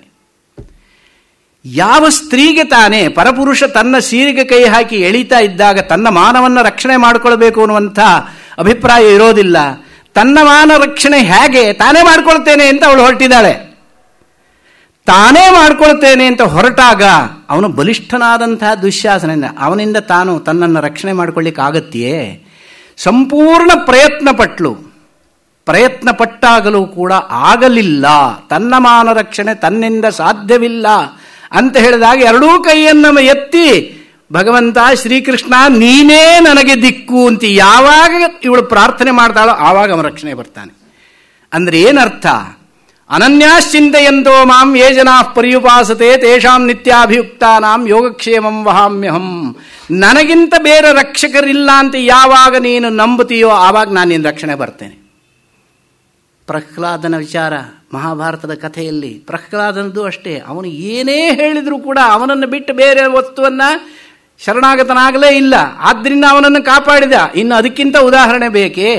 ಅಂತಹ ರೀತಿಯಲ್ಲಿ ಯಾರು ನನ್ನನ್ನು ರಕ್ಷಣೆ ಮಾಡಿಕೊಳ್ಳಿಕ್ಕೆ ಇನ್ನೊಂದು ಇದೆ ಅಂತ ಯಾರು ತಿಳ್ಕೊಂಡಿರ್ತಾರೋ ಆವಾಗ ಭಗವಂತ ಬರೋದಿಲ್ಲ. ಯಾಕೆ? ನನಗಿಂತ ಇನ್ನೊಂದು ಇದೆ ನೀನು ತಿಳ್ಕೊಂಡಿದ್ದಿಲ್ಲ, ಅದರಿಂದ ರಕ್ಷಣೆ ಮಾಡ್ಕೊ ನೀನು. ಗಜೇಂದ್ರ ಮೋಕ್ಷ ಪ್ರಸಂಗದಲ್ಲೂ ಇದೆ. ತನ್ನ ರಕ್ಷಣೆ ತಾನು ಮಾಡ್ಕೊಳ್ತೀನಿ ಅಂತ ಆ ಒಂದು ಗಜ ಎಷ್ಟು ಹೋರಾಟ ಮಾಡಿದಿ, ಕೊನೆಗೆ ಆಗಲಿಲ್ಲ ಅಂತ ಹೇಳಿದಾಗ ಆ ಭಗವಂತನನ್ನು ಪ್ರಾರ್ಥನೆ ಮಾಡಿದ್ದು, ಅವನು ಬಂದು ರಕ್ಷಣೆ ಮಾಡ್ತಾನೆ. ಎಲ್ಲ ನಮ್ಮ ಇತಿಹಾಸಗಳು ಪುರಾಣಗಳು ಹೇಳುವಂತಹದ್ದೆಲ್ಲ ಇದೆ. ಭಗವತ್ ಶರಣಾಗತಿ ಎನ್ನುವಂತಹದ್ದನ್ನು ನಾವು ನಿರಂತರವಾಗಿ ಮಾಡಿಕೊಂಡು ಬಂದರೆ ಅವನು ನಮ್ಮನ್ನು ರಕ್ಷಣೆ ಮಾಡ್ತಾನೆ. ನಮ್ಮನ್ನು ರಕ್ಷಣೆ ಮಾಡೋದು ಹೇಗೆ? ಅವನೇನು ಬಂದು ಖಡ್ಗ ಹಿಡ್ಕೊಂಡು ನಮ್ಮನ್ನು ಕಾಯ್ತಾನೋ? ನದೇವಾ ದಂಡಮಾದಾಯ ರಕ್ಷಂತಿ ಪಶುಪಾಲವತು ಯಂ ಹಿ ರಕ್ಷಿತುಮಿಚ್ಛಂತಿ ಬುದ್ಧ್ಯಾ ಸಂಯೋಜಯಂತಿ ತಂ. ದೇವತೆ ಅಂದರೆ ಪರಮಾತ್ಮ ನಮ್ಮ ರಕ್ಷಣೆ ಮಾಡೋದಕ್ಕೆ ಅವನು ಬರೋದಿಲ್ಲ. ಮತ್ತೆ ಹೇಗೆ? ಯಾವ ರೀತಿ ಮಾಡಿದರೆ ಇವನ ರಕ್ಷಣೆ ಆಗುತ್ತೋ, ಯಾರಲ್ಲಿ ಪ್ರೇರಣೆಯನ್ನು ಮಾಡಿದರೆ ರಕ್ಷಣೆ ಆಗುತ್ತೋ ಆ ರೀತಿಯಾಗಿ ಅಂಥವರ ಬುದ್ಧಿಯನ್ನು ಪ್ರಚೋದಿಸ್ತಾನಂತೆ. ಈಗ ಒಬ್ಬ ಇಂತಹದ್ದು ಉದಾಹರಣೆ ತುಂಬ ಇದ್ದಾವೆ ಜಗತ್ತಿನಲ್ಲಿ, ನಿಮಗೆಲ್ಲರಿಗೂ ಗೊತ್ತಿರುವಂತಹದ್ದು. ಯಾವುದೋ ಒಂದು ಕಡೆಗೆ ಪ್ರಯಾಣಕ್ಕೆ ಸಿದ್ಧನಾಗಿ ಹೊರಟಿರ್ತಾನೆ. ಹೋಗಿ ಇನ್ನೇನು ಬಸ್ ಹತ್ತಬೇಕು, ಟಿಕೆಟ್ ಎಲ್ಲ ಮಾಡ್ಕೊಂಡು ಬಿಟ್ಟಿದ್ದಾನೆ. ಕೊನೆ ಗಳಿಗೆಯಲ್ಲಿ ಏನೋ ಒಂದು ಮರೆತು ಬಂದಿದ್ದೆ ಅಂತ ಹೇಳಿಬಿಟ್ಟು ವಾಪಸ್ ಬಂದ್ಬಿಡ್ತಾನೆ. ಅದು ಇಲ್ಲದೆ ಹೋದ್ರೆ ಕೆಲಸ ಆಗೋದಿಲ್ಲ ಅಂತ ಬಸ್ಸಿನ ಹತ್ತಿರಕ್ಕೆ ಹೋದವನು ವಾಪಸ್ ಬರ್ತಾನೆ. ಪುನಃ ಮನೆಗೆ ಬಂದು ಟಿಕೆಟ್ ಮಾಡಿಸಿದ್ದು ಹೋದರೆ ಹೋಗಲಿ, ಈ ಒಂದು ಡಾಕ್ಯುಮೆಂಟ್ ತಗೊಂಡು ಹೋಗಲಿಲ್ಲ ನಾನು ಅಂತ ವಾಪಸ್ ಬಂದು ಇನ್ನೊಂದು ಬಸ್ಸಿಗೆ ಹೋಗ್ತಾನೆ. ಮೊದಲು ಹೋದ ಬಸ್ಸಲ್ಲಿ ಹೋಗಿ ಆಕ್ಸಿಡೆಂಟ್ ಆಗಿದೆ, 35 ಜನ ಸತ್ತು ಹೋದರು. ಇಂತಹ ಉದಾಹರಣೆಗಳು ತುಂಬ ಇದ್ದಾವೆ. ಅಂದರೆ ಏನು? ಯಾರನ್ನು ರಕ್ಷಣೆ ಮಾಡಬೇಕಾಗಿತ್ತು ಅವನನ್ನು ರಕ್ಷಣೆ ಮಾಡಬೇಕಾಯಿತು. ಅವನಿಗೆ ಆ ಸಂದರ್ಭದಲ್ಲಿ ಆ ಪ್ರೇರಣೆಯನ್ನು ಕೊಟ್ಟ. ಬೇಡ ಈ ಬಸ್ಸು, ಇನ್ನೊಂದು ಬಸ್ಸಿಗೆ ಹೋಗೋಣ ಅಂತ ಹೇಳಿಬಿಟ್ಟು ಅವನು ಬಂದ. ಈ ರೀತಿಯಾಗಿ ಬುದ್ಧಿ ಪ್ರಚೋದನೆ ಮಾಡುವಂತಹದ್ದು ಪರಮಾತ್ಮನ ಕೆಲಸ. ಅದೇ ಎಲ್ಲ ಮಂತ್ರಗಳಿಗಿಂತ ಉತ್ಕೃಷ್ಟವಾದ ಮಂತ್ರ ಗಾಯತ್ರಿ ನಮಗೆ ಹೇಳೋ ಧಿಯೋ ಯೋ ನಃ ಪ್ರಚೋದಯಾತ್. ಧಿಯೋ ಯೋ ಮಮ ಪ್ರಚೋದಯ ಅಂತಂತ ಹೇಳಲಿಲ್ಲ, ನಹ ಅಂತ ಹೇಳಿ. ನಹಾನು ಬಹುವಚನ. ನಮ್ಮೆಲ್ಲರ ಬುದ್ಧಿಯನ್ನು ಆಯ್ಕೆ ಪ್ರೇರೇಪಿಸಲಿ. ಆ ಬುದ್ಧಿ ಪ್ರಚೋದನೆ ಮಾಡಿಬಿಟ್ರೆ ಅವರವರ ಉದ್ಧಾರ ಅವರವರು ಮಾಡ್ಕೊಂಡು ಹೋಗ್ತಾರೆ. ಅದು ಮಂತ್ರದ ಒಂದು ಶಕ್ತಿ, ಮಂತ್ರದ ಒಂದು ಅರ್ಥ, ಮಂತ್ರದ ಒಂದು ಸ್ವಾರಸ್ಯ, ಒಂದು ರಹಸ್ಯ. ಅದು ಗಾಯತ್ರಿ ಮಂತ್ರದ ರಹಸ್ಯ. ಧಿಯೋ ಯೋ ನಃ ಪ್ರಚೋದಯಾತ್. ನಿನ್ನನ್ನು ನೀನು ರಕ್ಷಣೆ ಮಾಡಿಕೊಳ್ಬೇಕು ಅಂತಾದರೆ ನಿನ್ನನ್ನು ನೀನು ರಕ್ಷಣೆ ಮಾಡಿಕೊಳ್ಳಾರೆ. ನಿನ್ನನ್ನು ರಕ್ಷಣೆ ಮಾಡಲಿಕ್ಕೆ ನಾನಿದ್ದೇನೆ, ನನಗೆ ಶರಣಾಗತನಾಗು, ನಿನ್ನ ಬುದ್ಧಿಯನ್ನು ಪ್ರೇರಣೆ ಮಾಡಿ ನಿನ್ನನ್ನು ನಾನು ರಕ್ಷಿಸ್ತೇನೆ. ಆ ರೀತಿಯಾಗಿ ತಂ ಅಕ್ರತುಹು, ಅಂತಹ ಆತ್ಮತತ್ವವನ್ನು, ಪರಮಾತ್ಮತತ್ವವನ್ನು, ಆತ್ಮತತ್ವ ಪರಮಾತ್ಮತತ್ವ, ಆತ್ಮ ಬೇರೆ ಪರಮಾತ್ಮ ಬೇರೆನೋ ಅಲ್ಲ. ಪರಮಾತ್ಮ ಅಂತ ಹೇಳೋದು ಯಾವಾಗ, ಆತ್ಮ ಅಂತ ಹೇಳೋದು ಯಾವಾಗ ಅಂದರೆ, ಆತ್ಮ ಅಂದರೆ ಇಲ್ಲಿದ್ದಾಗ, ಈ ಶರೀರ ಸಂಬಂಧ ಇದ್ದಾಗ ಆತ್ಮ, ಅವನಿಗೆ ವೇದಾಂತದಲ್ಲಿ ಪ್ರತ್ಯಗಾತ್ಮ ಅಂತ ಹೇಳ್ತಾರೆ ಜೀವನಿಗೆ. ಪರಮಾತ್ಮ ಅಂತ ಹೇಳಿದ್ರೆ ಪರಶ್ಚಾಸು ಆತ್ಮಾಚ ಪರಮಾತ್ಮ. ಏನು ಪರತ್ವ? ಈ ಶರೀರ ಸಂಬಂಧ ರಾಹಿತ್ಯವೇ ಪರತ್ವ, ಅದು ಪರಮಾತ್ಮ ಅಂತ. ಈ ಶರೀರ ಸಂಬಂಧ ಬಂದಾಗ ಜೀವಾತ್ಮ, ಈ ಶರೀರ ಸಂಬಂಧ ಬಿಟ್ಟಾಗ ಪರಮಾತ್ಮ. ಈಗ ಉದಾಹರಣೆಗೆ ಅಲಂಕಾರ ಶಾಸ್ತ್ರದಲ್ಲಿ ಉಲ್ಲೇಖಾಲಂಕಾರ ಅಂತ ಒಂದು ಇದೆ, ಮಾತೆಯರಿಗೆಲ್ಲ ಗೊತ್ತಿರುವಂಥ ವಿಚಾರ. ಉಲ್ಲೇಖಾಲಂಕಾರ ಅಂತ ಹೇಳಿದರೆ ಒಂದೇ ವ್ಯಕ್ತಿಗೆ ಅನೇಕ ಹೆಸರನ್ನು ಹೇಳುವಂಥದ್ದು, ಅದಕ್ಕೆ ಉಲ್ಲೇಖ. ಏಕಸ್ಯಾಪಿ ಬಹುಧೋಲ್ಲೇಖ ಉಲ್ಲೇಖ ಇಷ್ಯತೆ. ಸ್ತ್ರೀಭಿ ಕಾಮೋ ಅರ್ತಿಭಿ ಸ್ವರ್ದ್ರುಹು ಕಾಲಶತ್ರುಭಿರೈಕ್ಷಿಸಃ ಅಂತ ಉದಾಹರಣೆಯನ್ನು ಕೊಡ್ತಾರೆ. ಅರ್ಜುನ ಇದ್ದಾನೆ, ಅವನು ಎಂಥವನಪ್ಪ ಅಂತ ಕೇಳಿದರೆ ಸ್ತ್ರೀಯರೆಲ್ಲ ಅವನನ್ನು ಮನ್ಮಥನ ಹಾಗೆ ನೋಡ್ತಾರಂತೆ. ಸ್ತ್ರೀಭಿ ಕಾಮ, ಅವನು ಮನ್ಮಥ ಅಂತ ಹೇಳ್ತಾರೆ. ಅರ್ಥಿಭಿ ಸ್ವರ್ದ್ರುಹು, ಯಾಚಕರೆಲ್ಲ, ಬೇಡುವವರೆಲ್ಲ ಅವನನ್ನು ಕಲ್ಪವೃಕ್ಷ ಅಂತ ನೋಡ್ತಾರಂತೆ. ಶತ್ರುಗಳೆಲ್ಲ ಅವನನ್ನು ಸಾಕ್ಷಾತ್ ಯಮನಂತೆ ನೋಡ್ತಾರಂತೆ. ಶತ್ರುಗಳಿಗೆ ಅವನು ಯಮ, ಯಾಚಕರಿಗೆ ಅವನು ಕಲ್ಪವೃಕ್ಷ, ಸ್ತ್ರೀಯರಿಗೆ ಅವನು ಮನ್ಮಥ. ಆದರೆ ಅವನು ವ್ಯಕ್ತಿ ಒಂದೇ ತಾನೆ. ಸಂಬಂಧಭೇದ, ದೃಷ್ಟಿಭೇದದಿಂದ ನಾನಾ ರೂಪ. ಅಷ್ಟೇ ಯಾಕೆ, ಈಗಿನ ಉದಾಹರಣೆಗೆ ನೀವು ಇಲ್ಲಿ ಕೂತವರೆಲ್ಲ ಶ್ರೋತೃಗಳು, ಹೌದಾ? ಇಲ್ಲಿ ಶ್ರೋತೃತ್ವ ಅನ್ನುವಂತಹ ಧರ್ಮ ನಿಮಗಿದೆ. ಮನೆಗೆ ಹೋದರೆ ನೀವು ತಂದೆನೋ ತಾಯಿನೋ ಅಣ್ಣನೋ ತಮ್ಮನೋ, ಆ ಧರ್ಮವೂ ನಿಮ್ಮಲ್ಲೇ ಇದೆ. ಆಫೀಸಿಗೆ ಹೋದರೆ ದೊಡ್ಡ ಆಫೀಸರು, ಕೈ ಕೆಳಗೆ 50 ಜನ ಇದ್ದಾರೆ, ಇಲ್ಲ ಇನ್ಯಾರೋ ಸೆಕ್ಯೂರಿಟಿಯವರು, ದೊಡ್ಡ IG DGP ಬೇರೆ ರೂಪದಲ್ಲಿ, ಇದಿಷ್ಟು ಒಬ್ಬನೇ ವ್ಯಕ್ತಿ. ಅಥವಾ ಇನ್ನೊಬ್ಬ ವಿದ್ಯಾರ್ಥಿ, ಇನ್ನೊಬ್ಬ ಅಧ್ಯಾಪಕ. ಎಲ್ಲ ಧರ್ಮಗಳು ಕೂಡ ವೃತ್ತಿಭೇದದಿಂದ, ಸಂಬಂಧ ಭೇದದಿಂದ ನಾಮಭೇದವೇ ಹೊರತು ಪರಮಾತ್ಮ ತತ್ವ ಒಂದೇ. ಸಂಬಂಧ ಭೇದದಿಂದ, ರೂಪಭೇದದಿಂದ, ನಾಮಭೇದದಿಂದ ಅದಕ್ಕೆ ನಾನಾ ರೂಪವನ್ನು ನಾವು ನಾನಾ ರೀತಿಯಾದಂಥ ಹೆಸರನ್ನು ಕೊಟ್ಟು ಕರೀತಾ ಇದ್ದೀವೇ ಹೊರತು ತತ್ವ ಒಂದೇ. ಅದಕ್ಕೋಸ್ಕರವಾಗಿ ಅಂಥ ತತ್ವವನ್ನು ತಿಳಿಯಬೇಕಾದ್ರೆ ಅಕ್ರತುಹು. ಅಕ್ರತುಹು ಅಂದರೆ ಕಾಮನಾರಹಿತನಾದವನು. ಎಲ್ಲಿಯವರೆಗೆ ನಮಗೆ ಪ್ರಾಪಂಚಿಕ ವಿಷಯದಲ್ಲಿ ಕಾಮನೆಗಳು ಇರ್ತಾವೋ ಪರಮಾತ್ಮ ವಿಷಯದಲ್ಲಿ ಕಾಮನೆ ಬರೋದಿಲ್ಲ. ಪರಮಾತ್ಮ ವಿಷಯದಲ್ಲಿ ಕಾಮನೆ ಬರಬೇಕು ಅಂತಾದರೆ ಪ್ರಾಪಂಚಿಕ ವಿಷಯದ ಕಾಮನೆ ಬಿಡಬೇಕು. ನನಗೆ ಇದು ಬೇಕು ಅದು ಬೇಕು ಅಂದ್ರೆ ಅದಾಗೋದಿಲ್ಲ. ಯಾಕೆ? ಪರಸ್ಪರ ಎರಡು ವಿರುದ್ಧ ದಿಕ್ಕಿನಲ್ಲಿ ಇರುವಂತಹದ್ದು.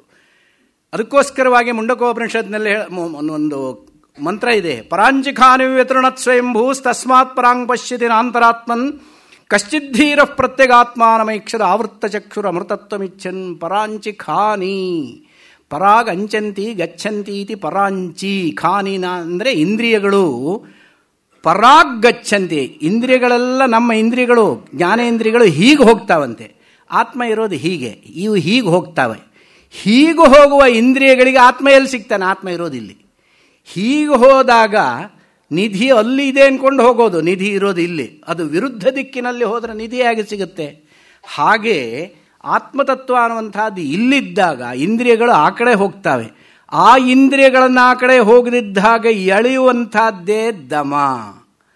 ಆ ಇಂದ್ರಿಯಗಳನ್ನು ದಮನ ಮಾಡಿದಾಗ ಆನಂತರದಲ್ಲಿ ಮನಸ್ಸು ಹಿಡಿತಕ್ಕೆ ಬರಬೇಕು, ಅದು ಶಮ. ಶಾಂತ ದಾಂತ ಇದೆರಡೂ ಆದ ನಂತರ ಆತ್ಮನನ್ನು ನೋಡುವುದಕ್ಕೆ ಅವನಿಗೆ ಯೋಗ್ಯತೆ ಬರುತ್ತೆ.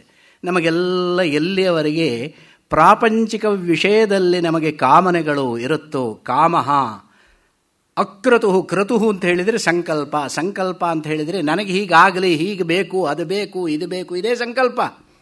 ನೀವು ಪ್ರಯಾಗಕ್ಕೆ ಹೋಗಿ, ಕಾಶಿಗೆ ಹೋಗಿ, ಎಲ್ಲಿಗೆ ಹೋದರೂ ಸಂಕಲ್ಪ ಮಾಡ್ತಾ ಇರ್ತಾನೆ.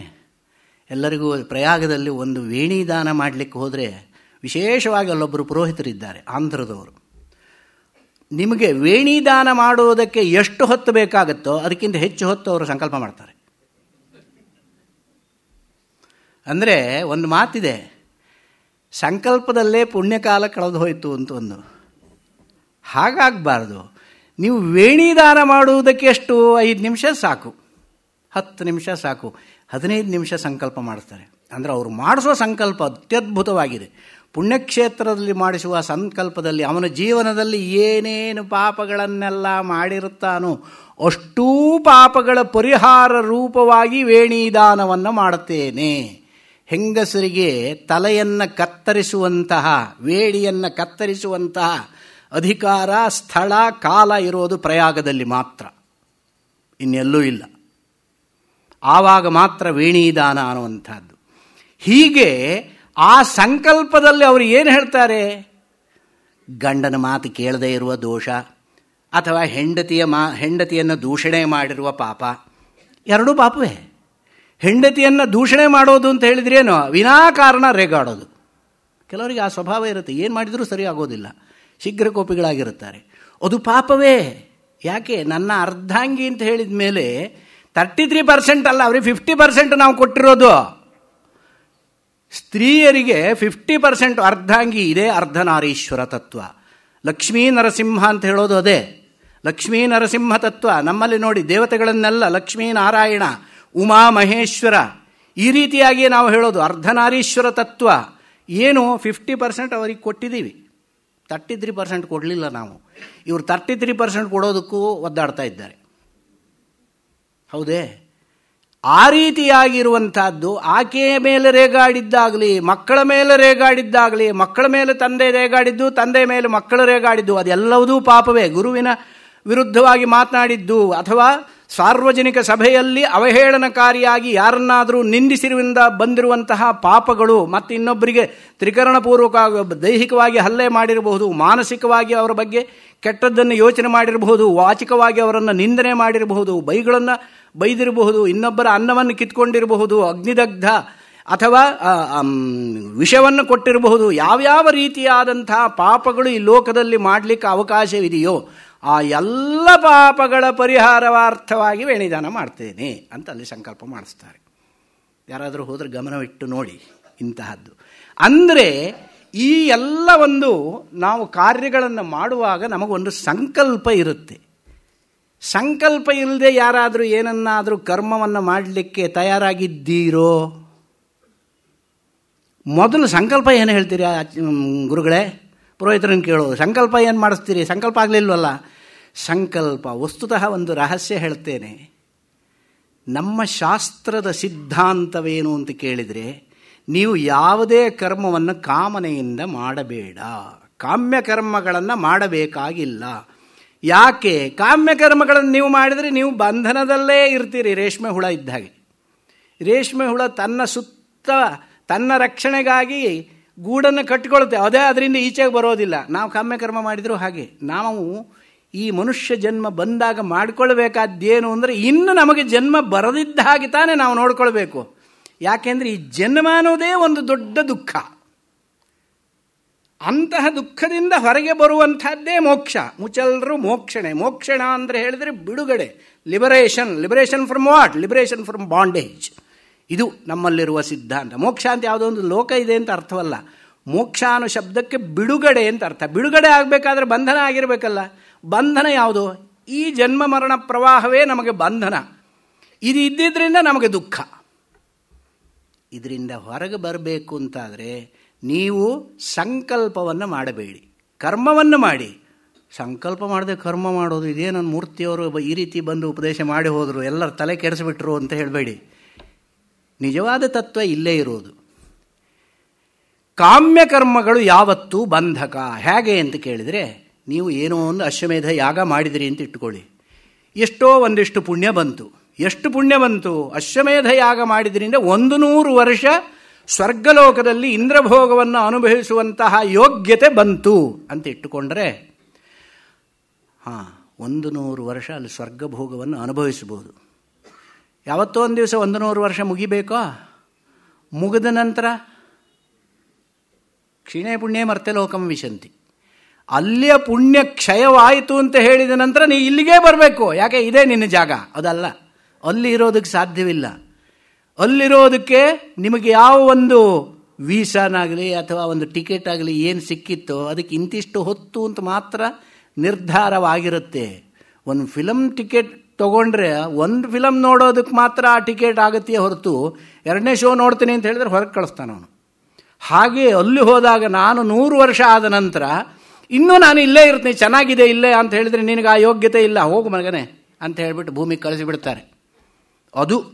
ಅದಕ್ಕೋಸ್ಕರವಾಗಿ ಕೊನೆಗೆ ಏನಾಯಿತು? ಇಷ್ಟೆಲ್ಲ ಕಷ್ಟಪಟ್ಟು ನೀವು ಮಾಡಿದ್ದು ಸುಖವನ್ನೇನೋ ಅನುಭವಿಸಿದಿರಿ. ಆ ಸುಖವನ್ನು ಅನುಭವಿಸಿದವನು ಪುನಃ ಬಿಟ್ಟು ಬರುವಾಗ ಆಗುವ ದುಃಖ ಇದೆಯಲ್ಲ, ಆ ಎಲ್ಲ ಸುಖಕ್ಕಿಂತ 10 ಪಟ್ಟು ದುಃಖ ಆಗುತ್ತಂತೆ. ನಿಮಗೆ ಬೇಕಾ ಈ ದುಃಖ? ನಾವು ದುಃಖದಿಂದ ನಮ್ಮನ್ನು ಮುಕ್ತರನ್ನಾಗಿ ಮಾಡ್ಕೊಳ್ಳೋದಕ್ಕೆ ಒದ್ದಾಡ್ತಾ ಇದ್ದೇವೆ ಈ ಪ್ರಪಂಚದಲ್ಲಿ.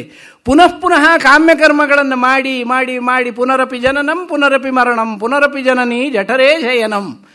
ಪುನಃ ನೀವು ಪುಣ್ಯವನ್ನು ಮಾಡಿದ್ರಿ, ಸ್ವರ್ಗಕ್ಕೆ ಹೋದ್ರಿ, ಸ್ವರ್ಗದಲ್ಲಿ ಅನುಭವಿಸಿದ್ರಿ, ಎಲ್ಲ ಸುಖವನ್ನು ಅನುಭವಿಸಿ ಪುನಃ ಇಲ್ಲಿಗೆ ಬಂದ್ರಿ, ಪುನಃ ಮತ್ತೆ ತಾಯಿಯ ಗರ್ಭದಲ್ಲಿ ಜನ್ಮವನ್ನು ತಾಳಬೇಕು. ತಾಯಿಯ ಗರ್ಭದಲ್ಲಿ ಜನ್ಮವನ್ನು ತಳೆಯುವಂತಹ ವ್ಯಕ್ತಿಗೆ ಆಗುವ ನರಕ ಯಾತನೆ ಯಾವ ರೀತಿಯಾದದ್ದು ಅಂತ ಗರ್ಭೋಪನಿಷತ್ತಿನಲ್ಲಿ ವಿವರಣೆ ಮಾಡಿದ್ದಾರೆ. ಗರ್ಭೋಪನಿಷತ್ತು ಅನ್ನುವಂಥದ್ದು ಏನಿದೆ, ಇವತ್ತು ಮೆಡಿಕಲ್ ಸೈನ್ಸ್ ಏನು ಹೇಳ್ತಿದೆಯೋ ಅದಷ್ಟು ಅದರಲ್ಲಿ ವಿವರಣೆ ಇದೆ. ಇಲ್ಲಿ ಯಾರಾದರೂ ವೈದ್ಯರು ಇದ್ದಿರಬಹುದು, ಗರ್ಭೋಪನಿಷತ್ತಿನ ಅಧ್ಯಯನ ಮಾಡಿ ನೋಡಿ, ಸ್ವಲ್ಪ ಮಟ್ಟಿಗೆ ಆಧುನಿಕ ವಿಜ್ಞಾನ ಹೇಳುವುದಕ್ಕೂ ಅದಕ್ಕೂ ಎಷ್ಟು ಸಾಮ್ಯ ಇದೆ ಎನ್ನುವಂಥದ್ದು ಗೊತ್ತಾಗುತ್ತೆ. ಪಿಂಡ ಹೇಗೆ ಅಭಿವೃದ್ಧಿಯಾಗುತ್ತೆ ಒಂದೊಂದು ಮಾಸದಲ್ಲೂ ಎಲ್ಲ ವಿವರಣೆಯನ್ನು ಬರೆದಿದ್ದಾರೆ. ಆ ಸಂದರ್ಭದಲ್ಲಿ ಜೀವ ಯಾವ ತಾಯಿಯ ಗರ್ಭದಲ್ಲಿ ಇರ್ತಾನೋ ಆ ಜೀವ ಅವನಿಗೆ ಪೂರ್ವ ಪ್ರಜ್ಞೆ, ಹಿಂದಿನ ಜನ್ಮದಲ್ಲಿ ಮಾಡಿರುವಂತಹ ಪಾಪ ಪುಣ್ಯಗಳ ಸಂಪೂರ್ಣ ಪ್ರಜ್ಞೆ ಅವನಿಗೆ ಇರುತ್ತೆ. ಅದಕ್ಕಾಗಿಯೇ ತಾಯಿಯ ಹೊಟ್ಟೆಯಲ್ಲಿ 5 ಮಾಸ 6 ತಿಂಗಳು 7 ತಿಂಗಳು ಆದ ನಂತರ ಮಗು ಕದಲುವಿಕೆ ಶುರುವಾಗುತ್ತೆ. ಅಲ್ಲಿಯವರೆಗೆ ಕದಲುವಿಕೆ ಇರೋದಿಲ್ಲ, ಪಿಂಡ ರೂಪದಲ್ಲಿ ಇರುವುದು, ಒಂದೊಂದೇ ಅಂಗಾಂಗಗಳು ಬೆಳೀತಾ ಇರ್ತವೆ. ಮಗು ಹೊಟ್ಟೆಯನ್ನು ಒದ್ದು ಬಿಡ್ತು. ಎಷ್ಟೋ ಸಾರಿ ತಾಯಿಯಂದರೆ ಹೇಳ್ತಾರೆ ಚೆನ್ನಾಗಿ, ಆ ಒಂದು ಅನುಭವ ಇದೆಯಲ್ಲ ಅದು ಹೇಳಲಿಕ್ಕೆ ಸಾಧ್ಯ ಇಲ್ಲ. ತಾಯಿಯಂದ್ರೆ ಮಾತ್ರ ಅನುಭವಿಸಿ ಗೊತ್ತು, ನಮಗೆ ಗೊತ್ತಾಗೋದಿಲ್ಲ. ಬಂಜೆಗೆ ಏನು ಗೊತ್ತು?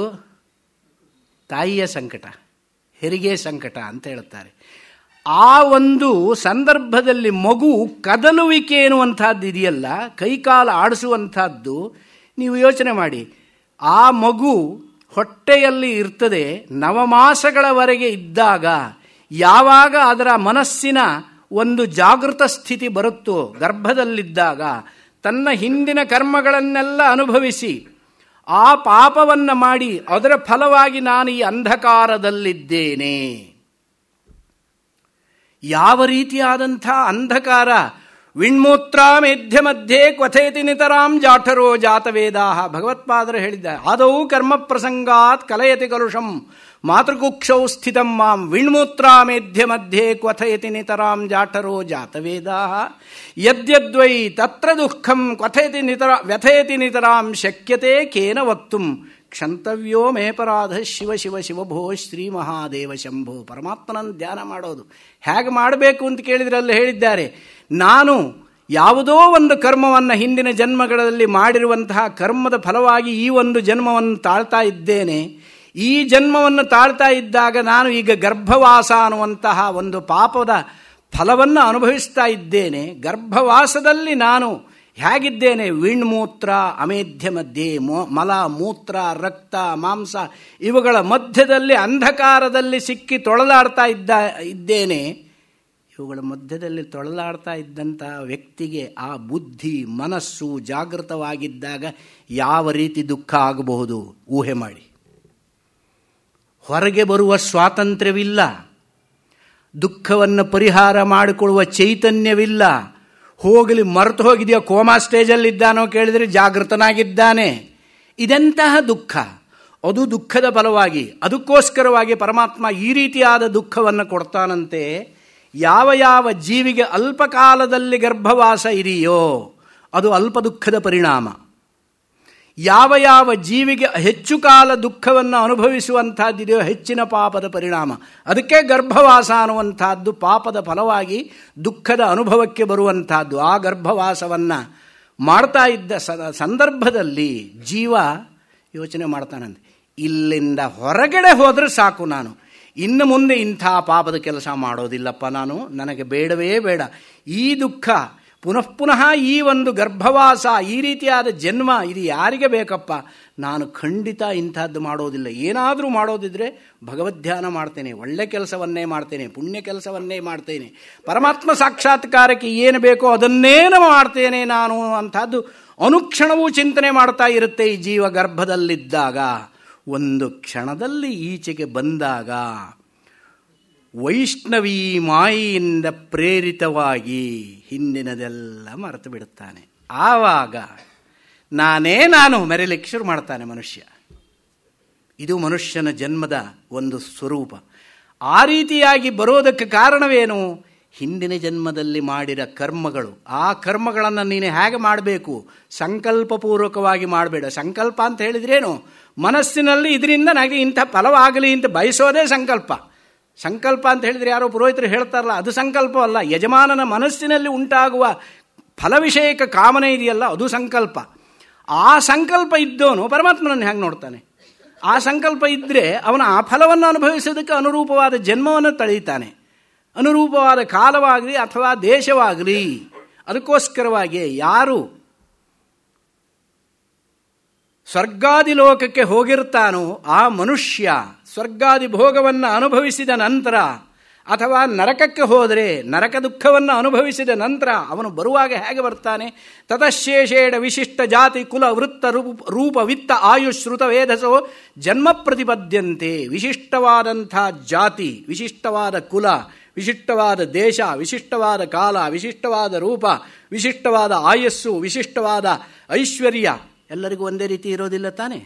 ಒಬ್ಬರು ಬೆಂಗಳೂರಲ್ಲಿ ಹುಡ್ತಾರೆ, ಇನ್ನೊಬ್ಬರು ರಾಜಸ್ಥಾನದಲ್ಲಿ ಹುಡ್ತಾರೆ, ಇನ್ನೊಬ್ಬ ಕಾಶ್ಮೀರದಲ್ಲೂ, ಇನ್ನೊಬ್ಬ ಪಾಕಿಸ್ತಾನದಲ್ಲಿ ಹುಡ್ತಾನೆ. ಯಾಕೆ ಕಾರಣ ಅಂತ ಹೇಳಿದರೆ ಅವನು ಮಾಡಿರುವಂತಹ ಕರ್ಮಗಳೇ ಕಾರಣ. ಆ ರೀತಿಯಾದಂತಹ ಕರ್ಮದ ಫಲದ ಅನುಸಾರವಾಗಿ ಅವನು ಆ ಜನ್ಮವನ್ನು ಪಡೀತಾನೆ. ಅದಕ್ಕೋಸ್ಕರವಾಗಿಯೇ ಈ ಕರ್ಮವನ್ನು ನಾವು ಮಾಡೋದಾದರೆ ಕಾಮನೆ ಇಟ್ಟುಕೊಂಡು ಮಾಡಬಾರದು. ಆ ಕಾಮನೆಯೇ ಸಂಕಲ್ಪ. ಆ ಸಂಕಲ್ಪ ಅನ್ನುವಂಥದ್ದು ನಮ್ಮ ಮನಸ್ಸಿನಲ್ಲಿ, ಯಜಮಾನನ ಮನಸ್ಸಿನಲ್ಲಿ ಆಗುವಂಥದ್ದೇ ಸಂಕಲ್ಪ. ಪುರೋಹಿತರು ಹೇಳುವ ಸಂಕಲ್ಪ ಸಂಕಲ್ಪವಲ್ಲ. ಅವರು ಹೇಳಿದ್ರು ಇವನ ಮನಸ್ಸಿನಲ್ಲಿ ತಾನೇ ಇರೋದು. ನನಗಿಂಥದ್ದಾಗಲಿ, ನಾನು ಒಂದು 100 ರೂಪಾಯಿ ಕೊಟ್ಟು ಒಂದು ಸಹಸ್ರನಾಮ ಮಾಡಿಸ್ತೇನೆ, ನನಗೆ ಇಂಥ ಫಲವಾಗಲಿ. ಎಷ್ಟು? ಅವನು ವಂಶವೃಕ್ಷ ಎಲ್ಲ ಹೇಳಬೇಕು ಅಲ್ಲಿ ಸಂಕಲ್ಪದಲ್ಲಿ. ನನಗಿಷ್ಟು ಜನ ಮಕ್ಕಳು, ಮೊಮ್ಮಕ್ಕಳು, ಮರಿಮಕ್ಕಳು ಎಲ್ಲರೂ ಇದ್ದಾರೆ, ಎಲ್ಲರೂ ಉದ್ಧಾರವಾಗುವ ರೀತಿಯಲ್ಲಿ, ಎಲ್ಲರಿಗೂ ಅಷ್ಟೈಶ್ವರ್ಯ ಸಿಗುವಂಥ ರೀತಿಯಲ್ಲಿ ಪ್ರಾರ್ಥನೆ ಮಾಡಿ, ಅರ್ಚನೆ ಮಾಡಿ. ಕೊಟ್ಟಿರೋದು ಎಷ್ಟೋ? 100 ರೂಪಾಯಿ. ನೀವು ಫಲವನ್ನು ಯಾವ ರೀತಿ ಪಡೆಯಬೇಕು, ಬೀಜವನ್ನು ಯಾವ ರೀತಿ ಯಾವ ಪ್ರಮಾಣದಲ್ಲಿ ಬಿತ್ತಿರುತ್ತೀರೋ ಆ ಪ್ರಮಾಣದಲ್ಲಿ ತಾನೇ ನಮಗೆ ಧಾನ್ಯ ಸಿಕ್ಕೋದು. ಕೇವಲ 1 ಎಕರೆ ಜಾಗಕ್ಕೆ ಬೀಜವನ್ನು ಬಿತ್ತಿಬಿಟ್ಟು 1,000 ಎಕರೆ ಜಾಗದ ಫಲವನ್ನು ನಾನು ಬಯಸ್ತೇನೆ ಅಂದರೆ ಸಾಧ್ಯವೇ? ಈ ಲೋಕದಲ್ಲೇ ಸಾಧ್ಯವಿಲ್ಲ ಅಂದರೆ ಇನ್ನು ಪಾರಲೌಕಿಕದ ವಿಚಾರವನ್ನು ಹೇಳಬೇಕಾದ್ದೇನಿದೆ? ಹಾಗೆ ಈ ಸಂಕಲ್ಪವನ್ನು ಇಟ್ಟುಕೊಂಡು ಮಾಡಿರುವ ಕರ್ಮ ಯಾವತ್ತೂ ಬಂಧಕವೇ. ಅದಕ್ಕೋಸ್ಕರವಾಗಿ ಕಾಮ್ಯ ಕರ್ಮವನ್ನು ಮಾಡಬಾರದು. ಏನು ಸ್ವಾಮಿ ಹಿಂಗೆ ಹೇಳಿಬಿಟ್ರೆ ನಮಗೆ ಜೀವನದಲ್ಲಿ ತುಂಬ ಕಷ್ಟವಾಗಿರುತ್ತೆ, ಅದನ್ನು ಪರಿಹಾರ ಮಾಡಿಕೊಳ್ಳೋದಕ್ಕೆ ಪರಮಾತ್ಮ ಧ್ಯಾನ ರೂಪವಾಗಿ ಪರಮಾತ್ಮ ಪ್ರೀತಿಗಾಗಿ ಮಾಡಬಾರ್ದೆ? ಅದನ್ನು ಮಾಡ್ಕೊಳ್ಳಿ. ನಿಮಗೆ ಕಷ್ಟ ಬಂದಾಗ ಪರಿಹಾರ ಮಾಡಿಕೊಳ್ಳೋದಕ್ಕೋಸ್ಕರ ಮಾಡುವ ಕರ್ಮ ಬೇಕಾದರೆ ಮಾಡ್ಕೊಳ್ಳಿ, ಕಷ್ಟ ಪರಿಹಾರ ಆದೀತು. ಅದಲ್ಲ ನಾನು ಪುಣ್ಯವನ್ನೇ ಸಂಪಾದನೆ ಮಾಡ್ಕೋಬೇಕು, ನನಗೆ ಸ್ವರ್ಗವೇ ಸಿಗಬೇಕು, ಮುಂದೆ ನನಗೆ ಮಕ್ಕಳು ಮೊಮ್ಮಕ್ಕಳವರೆಗೆ ಅಷ್ಟೈಶ್ವರ್ಯ ಸಿದ್ಧಿ ಆಗಬೇಕು. ಈ ಫಲದ ಕಾಮನೆಯಿಂದ ಏನಾದರೂ ಕರ್ಮವನ್ನು ಮಾಡಿದರೆ ಅದು ಬಂಧಕ. ಮತ್ತು ಹೇಗಪ್ಪ ಕರ್ಮ ಮಾಡಬೇಕು? ಕರ್ಮದ ಅನುಷ್ಠಾನದ ರಹಸ್ಯವೇನು? ಯಾವ ಕರ್ಮವನ್ನು ಮಾಡಿದರೂ ಕೂಡ ಪರಮಾತ್ಮ ಪ್ರೀತಿಗಾಗಿ ನಾನು ಈ ಕರ್ಮವನ್ನು ಮಾಡ್ತಾ ಇದ್ದೇನೆ ಅಷ್ಟೇ ನೀವು ಮಾಡಿ.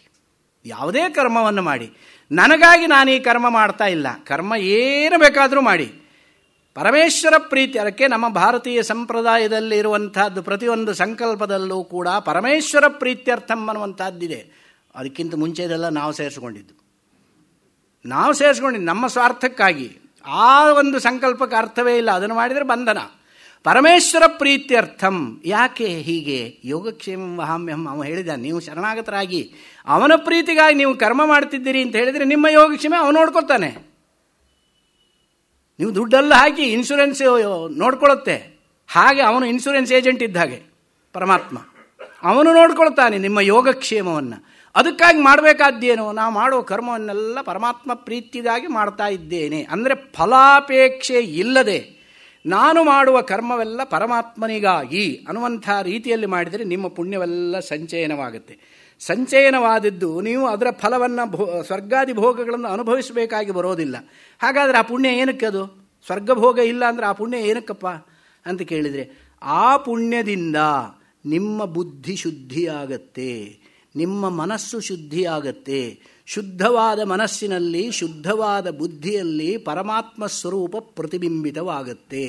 ಹೇಗೆ ಮಲಿನವಾದ ದರ್ಪಣದಲ್ಲಿ ನಿಮ್ಮ ಮುಖ ಪ್ರತಿಬಿಂಬಿತವಾಗೋದಿಲ್ಲವೋ, ಅದು ಪ್ರತಿಬಿಂಬಿತವಾಗಬೇಕಾದರೆ ಆ ಒಂದು ದರ್ಪಣವನ್ನು ಶುದ್ಧೀಕರಣ ಮಾಡಬೇಕು. ಹೇಗೋ ಶುದ್ಧೀಕರಣ ಮಾಡುವುದಕ್ಕಾಗಿ ನಿಘರ್ಷಣ ಪ್ರಕ್ರಿಯೆ ಉಜ್ಜುವುದನ್ನು ಮಾಡಿ ಅದನ್ನು ಶುದ್ಧೀಕರಣ ಮಾಡಿದ ನಂತರ ನಿಮ್ಮ ಮುಖ ಪ್ರತಿಬಿಂಬಿತವಾಗುತ್ತೋ, ಹಾಗೆ ನಮ್ಮ ಅಂತಃಕರಣ ಅಥವಾ ಬುದ್ಧಿ ಅಥವಾ ಮನಸ್ಸು ಅಂತ ಏನಿದೆಯೋ ಇದು ಅತ್ಯಂತ ಅಶುದ್ಧವಾಗಿದೆ, ಕೊಳೆ ತುಂಬಿಕೊಂಡ್ಬಿಟ್ಟಿದೆ. ಇದರಲ್ಲಿ ಯಾವುದು ಕಾಮಕ್ರೋಧ ಲೋಭ ಮೋಹ ಮದ ಮಾತ್ಸರ್ಯ ಅರುಷಡ್ವರ್ಗಗಳೂ ನಮ್ಮಲ್ಲಿ ತುಂಬಿಕೊಂಡ್ಬಿಟ್ಟಿದೆ.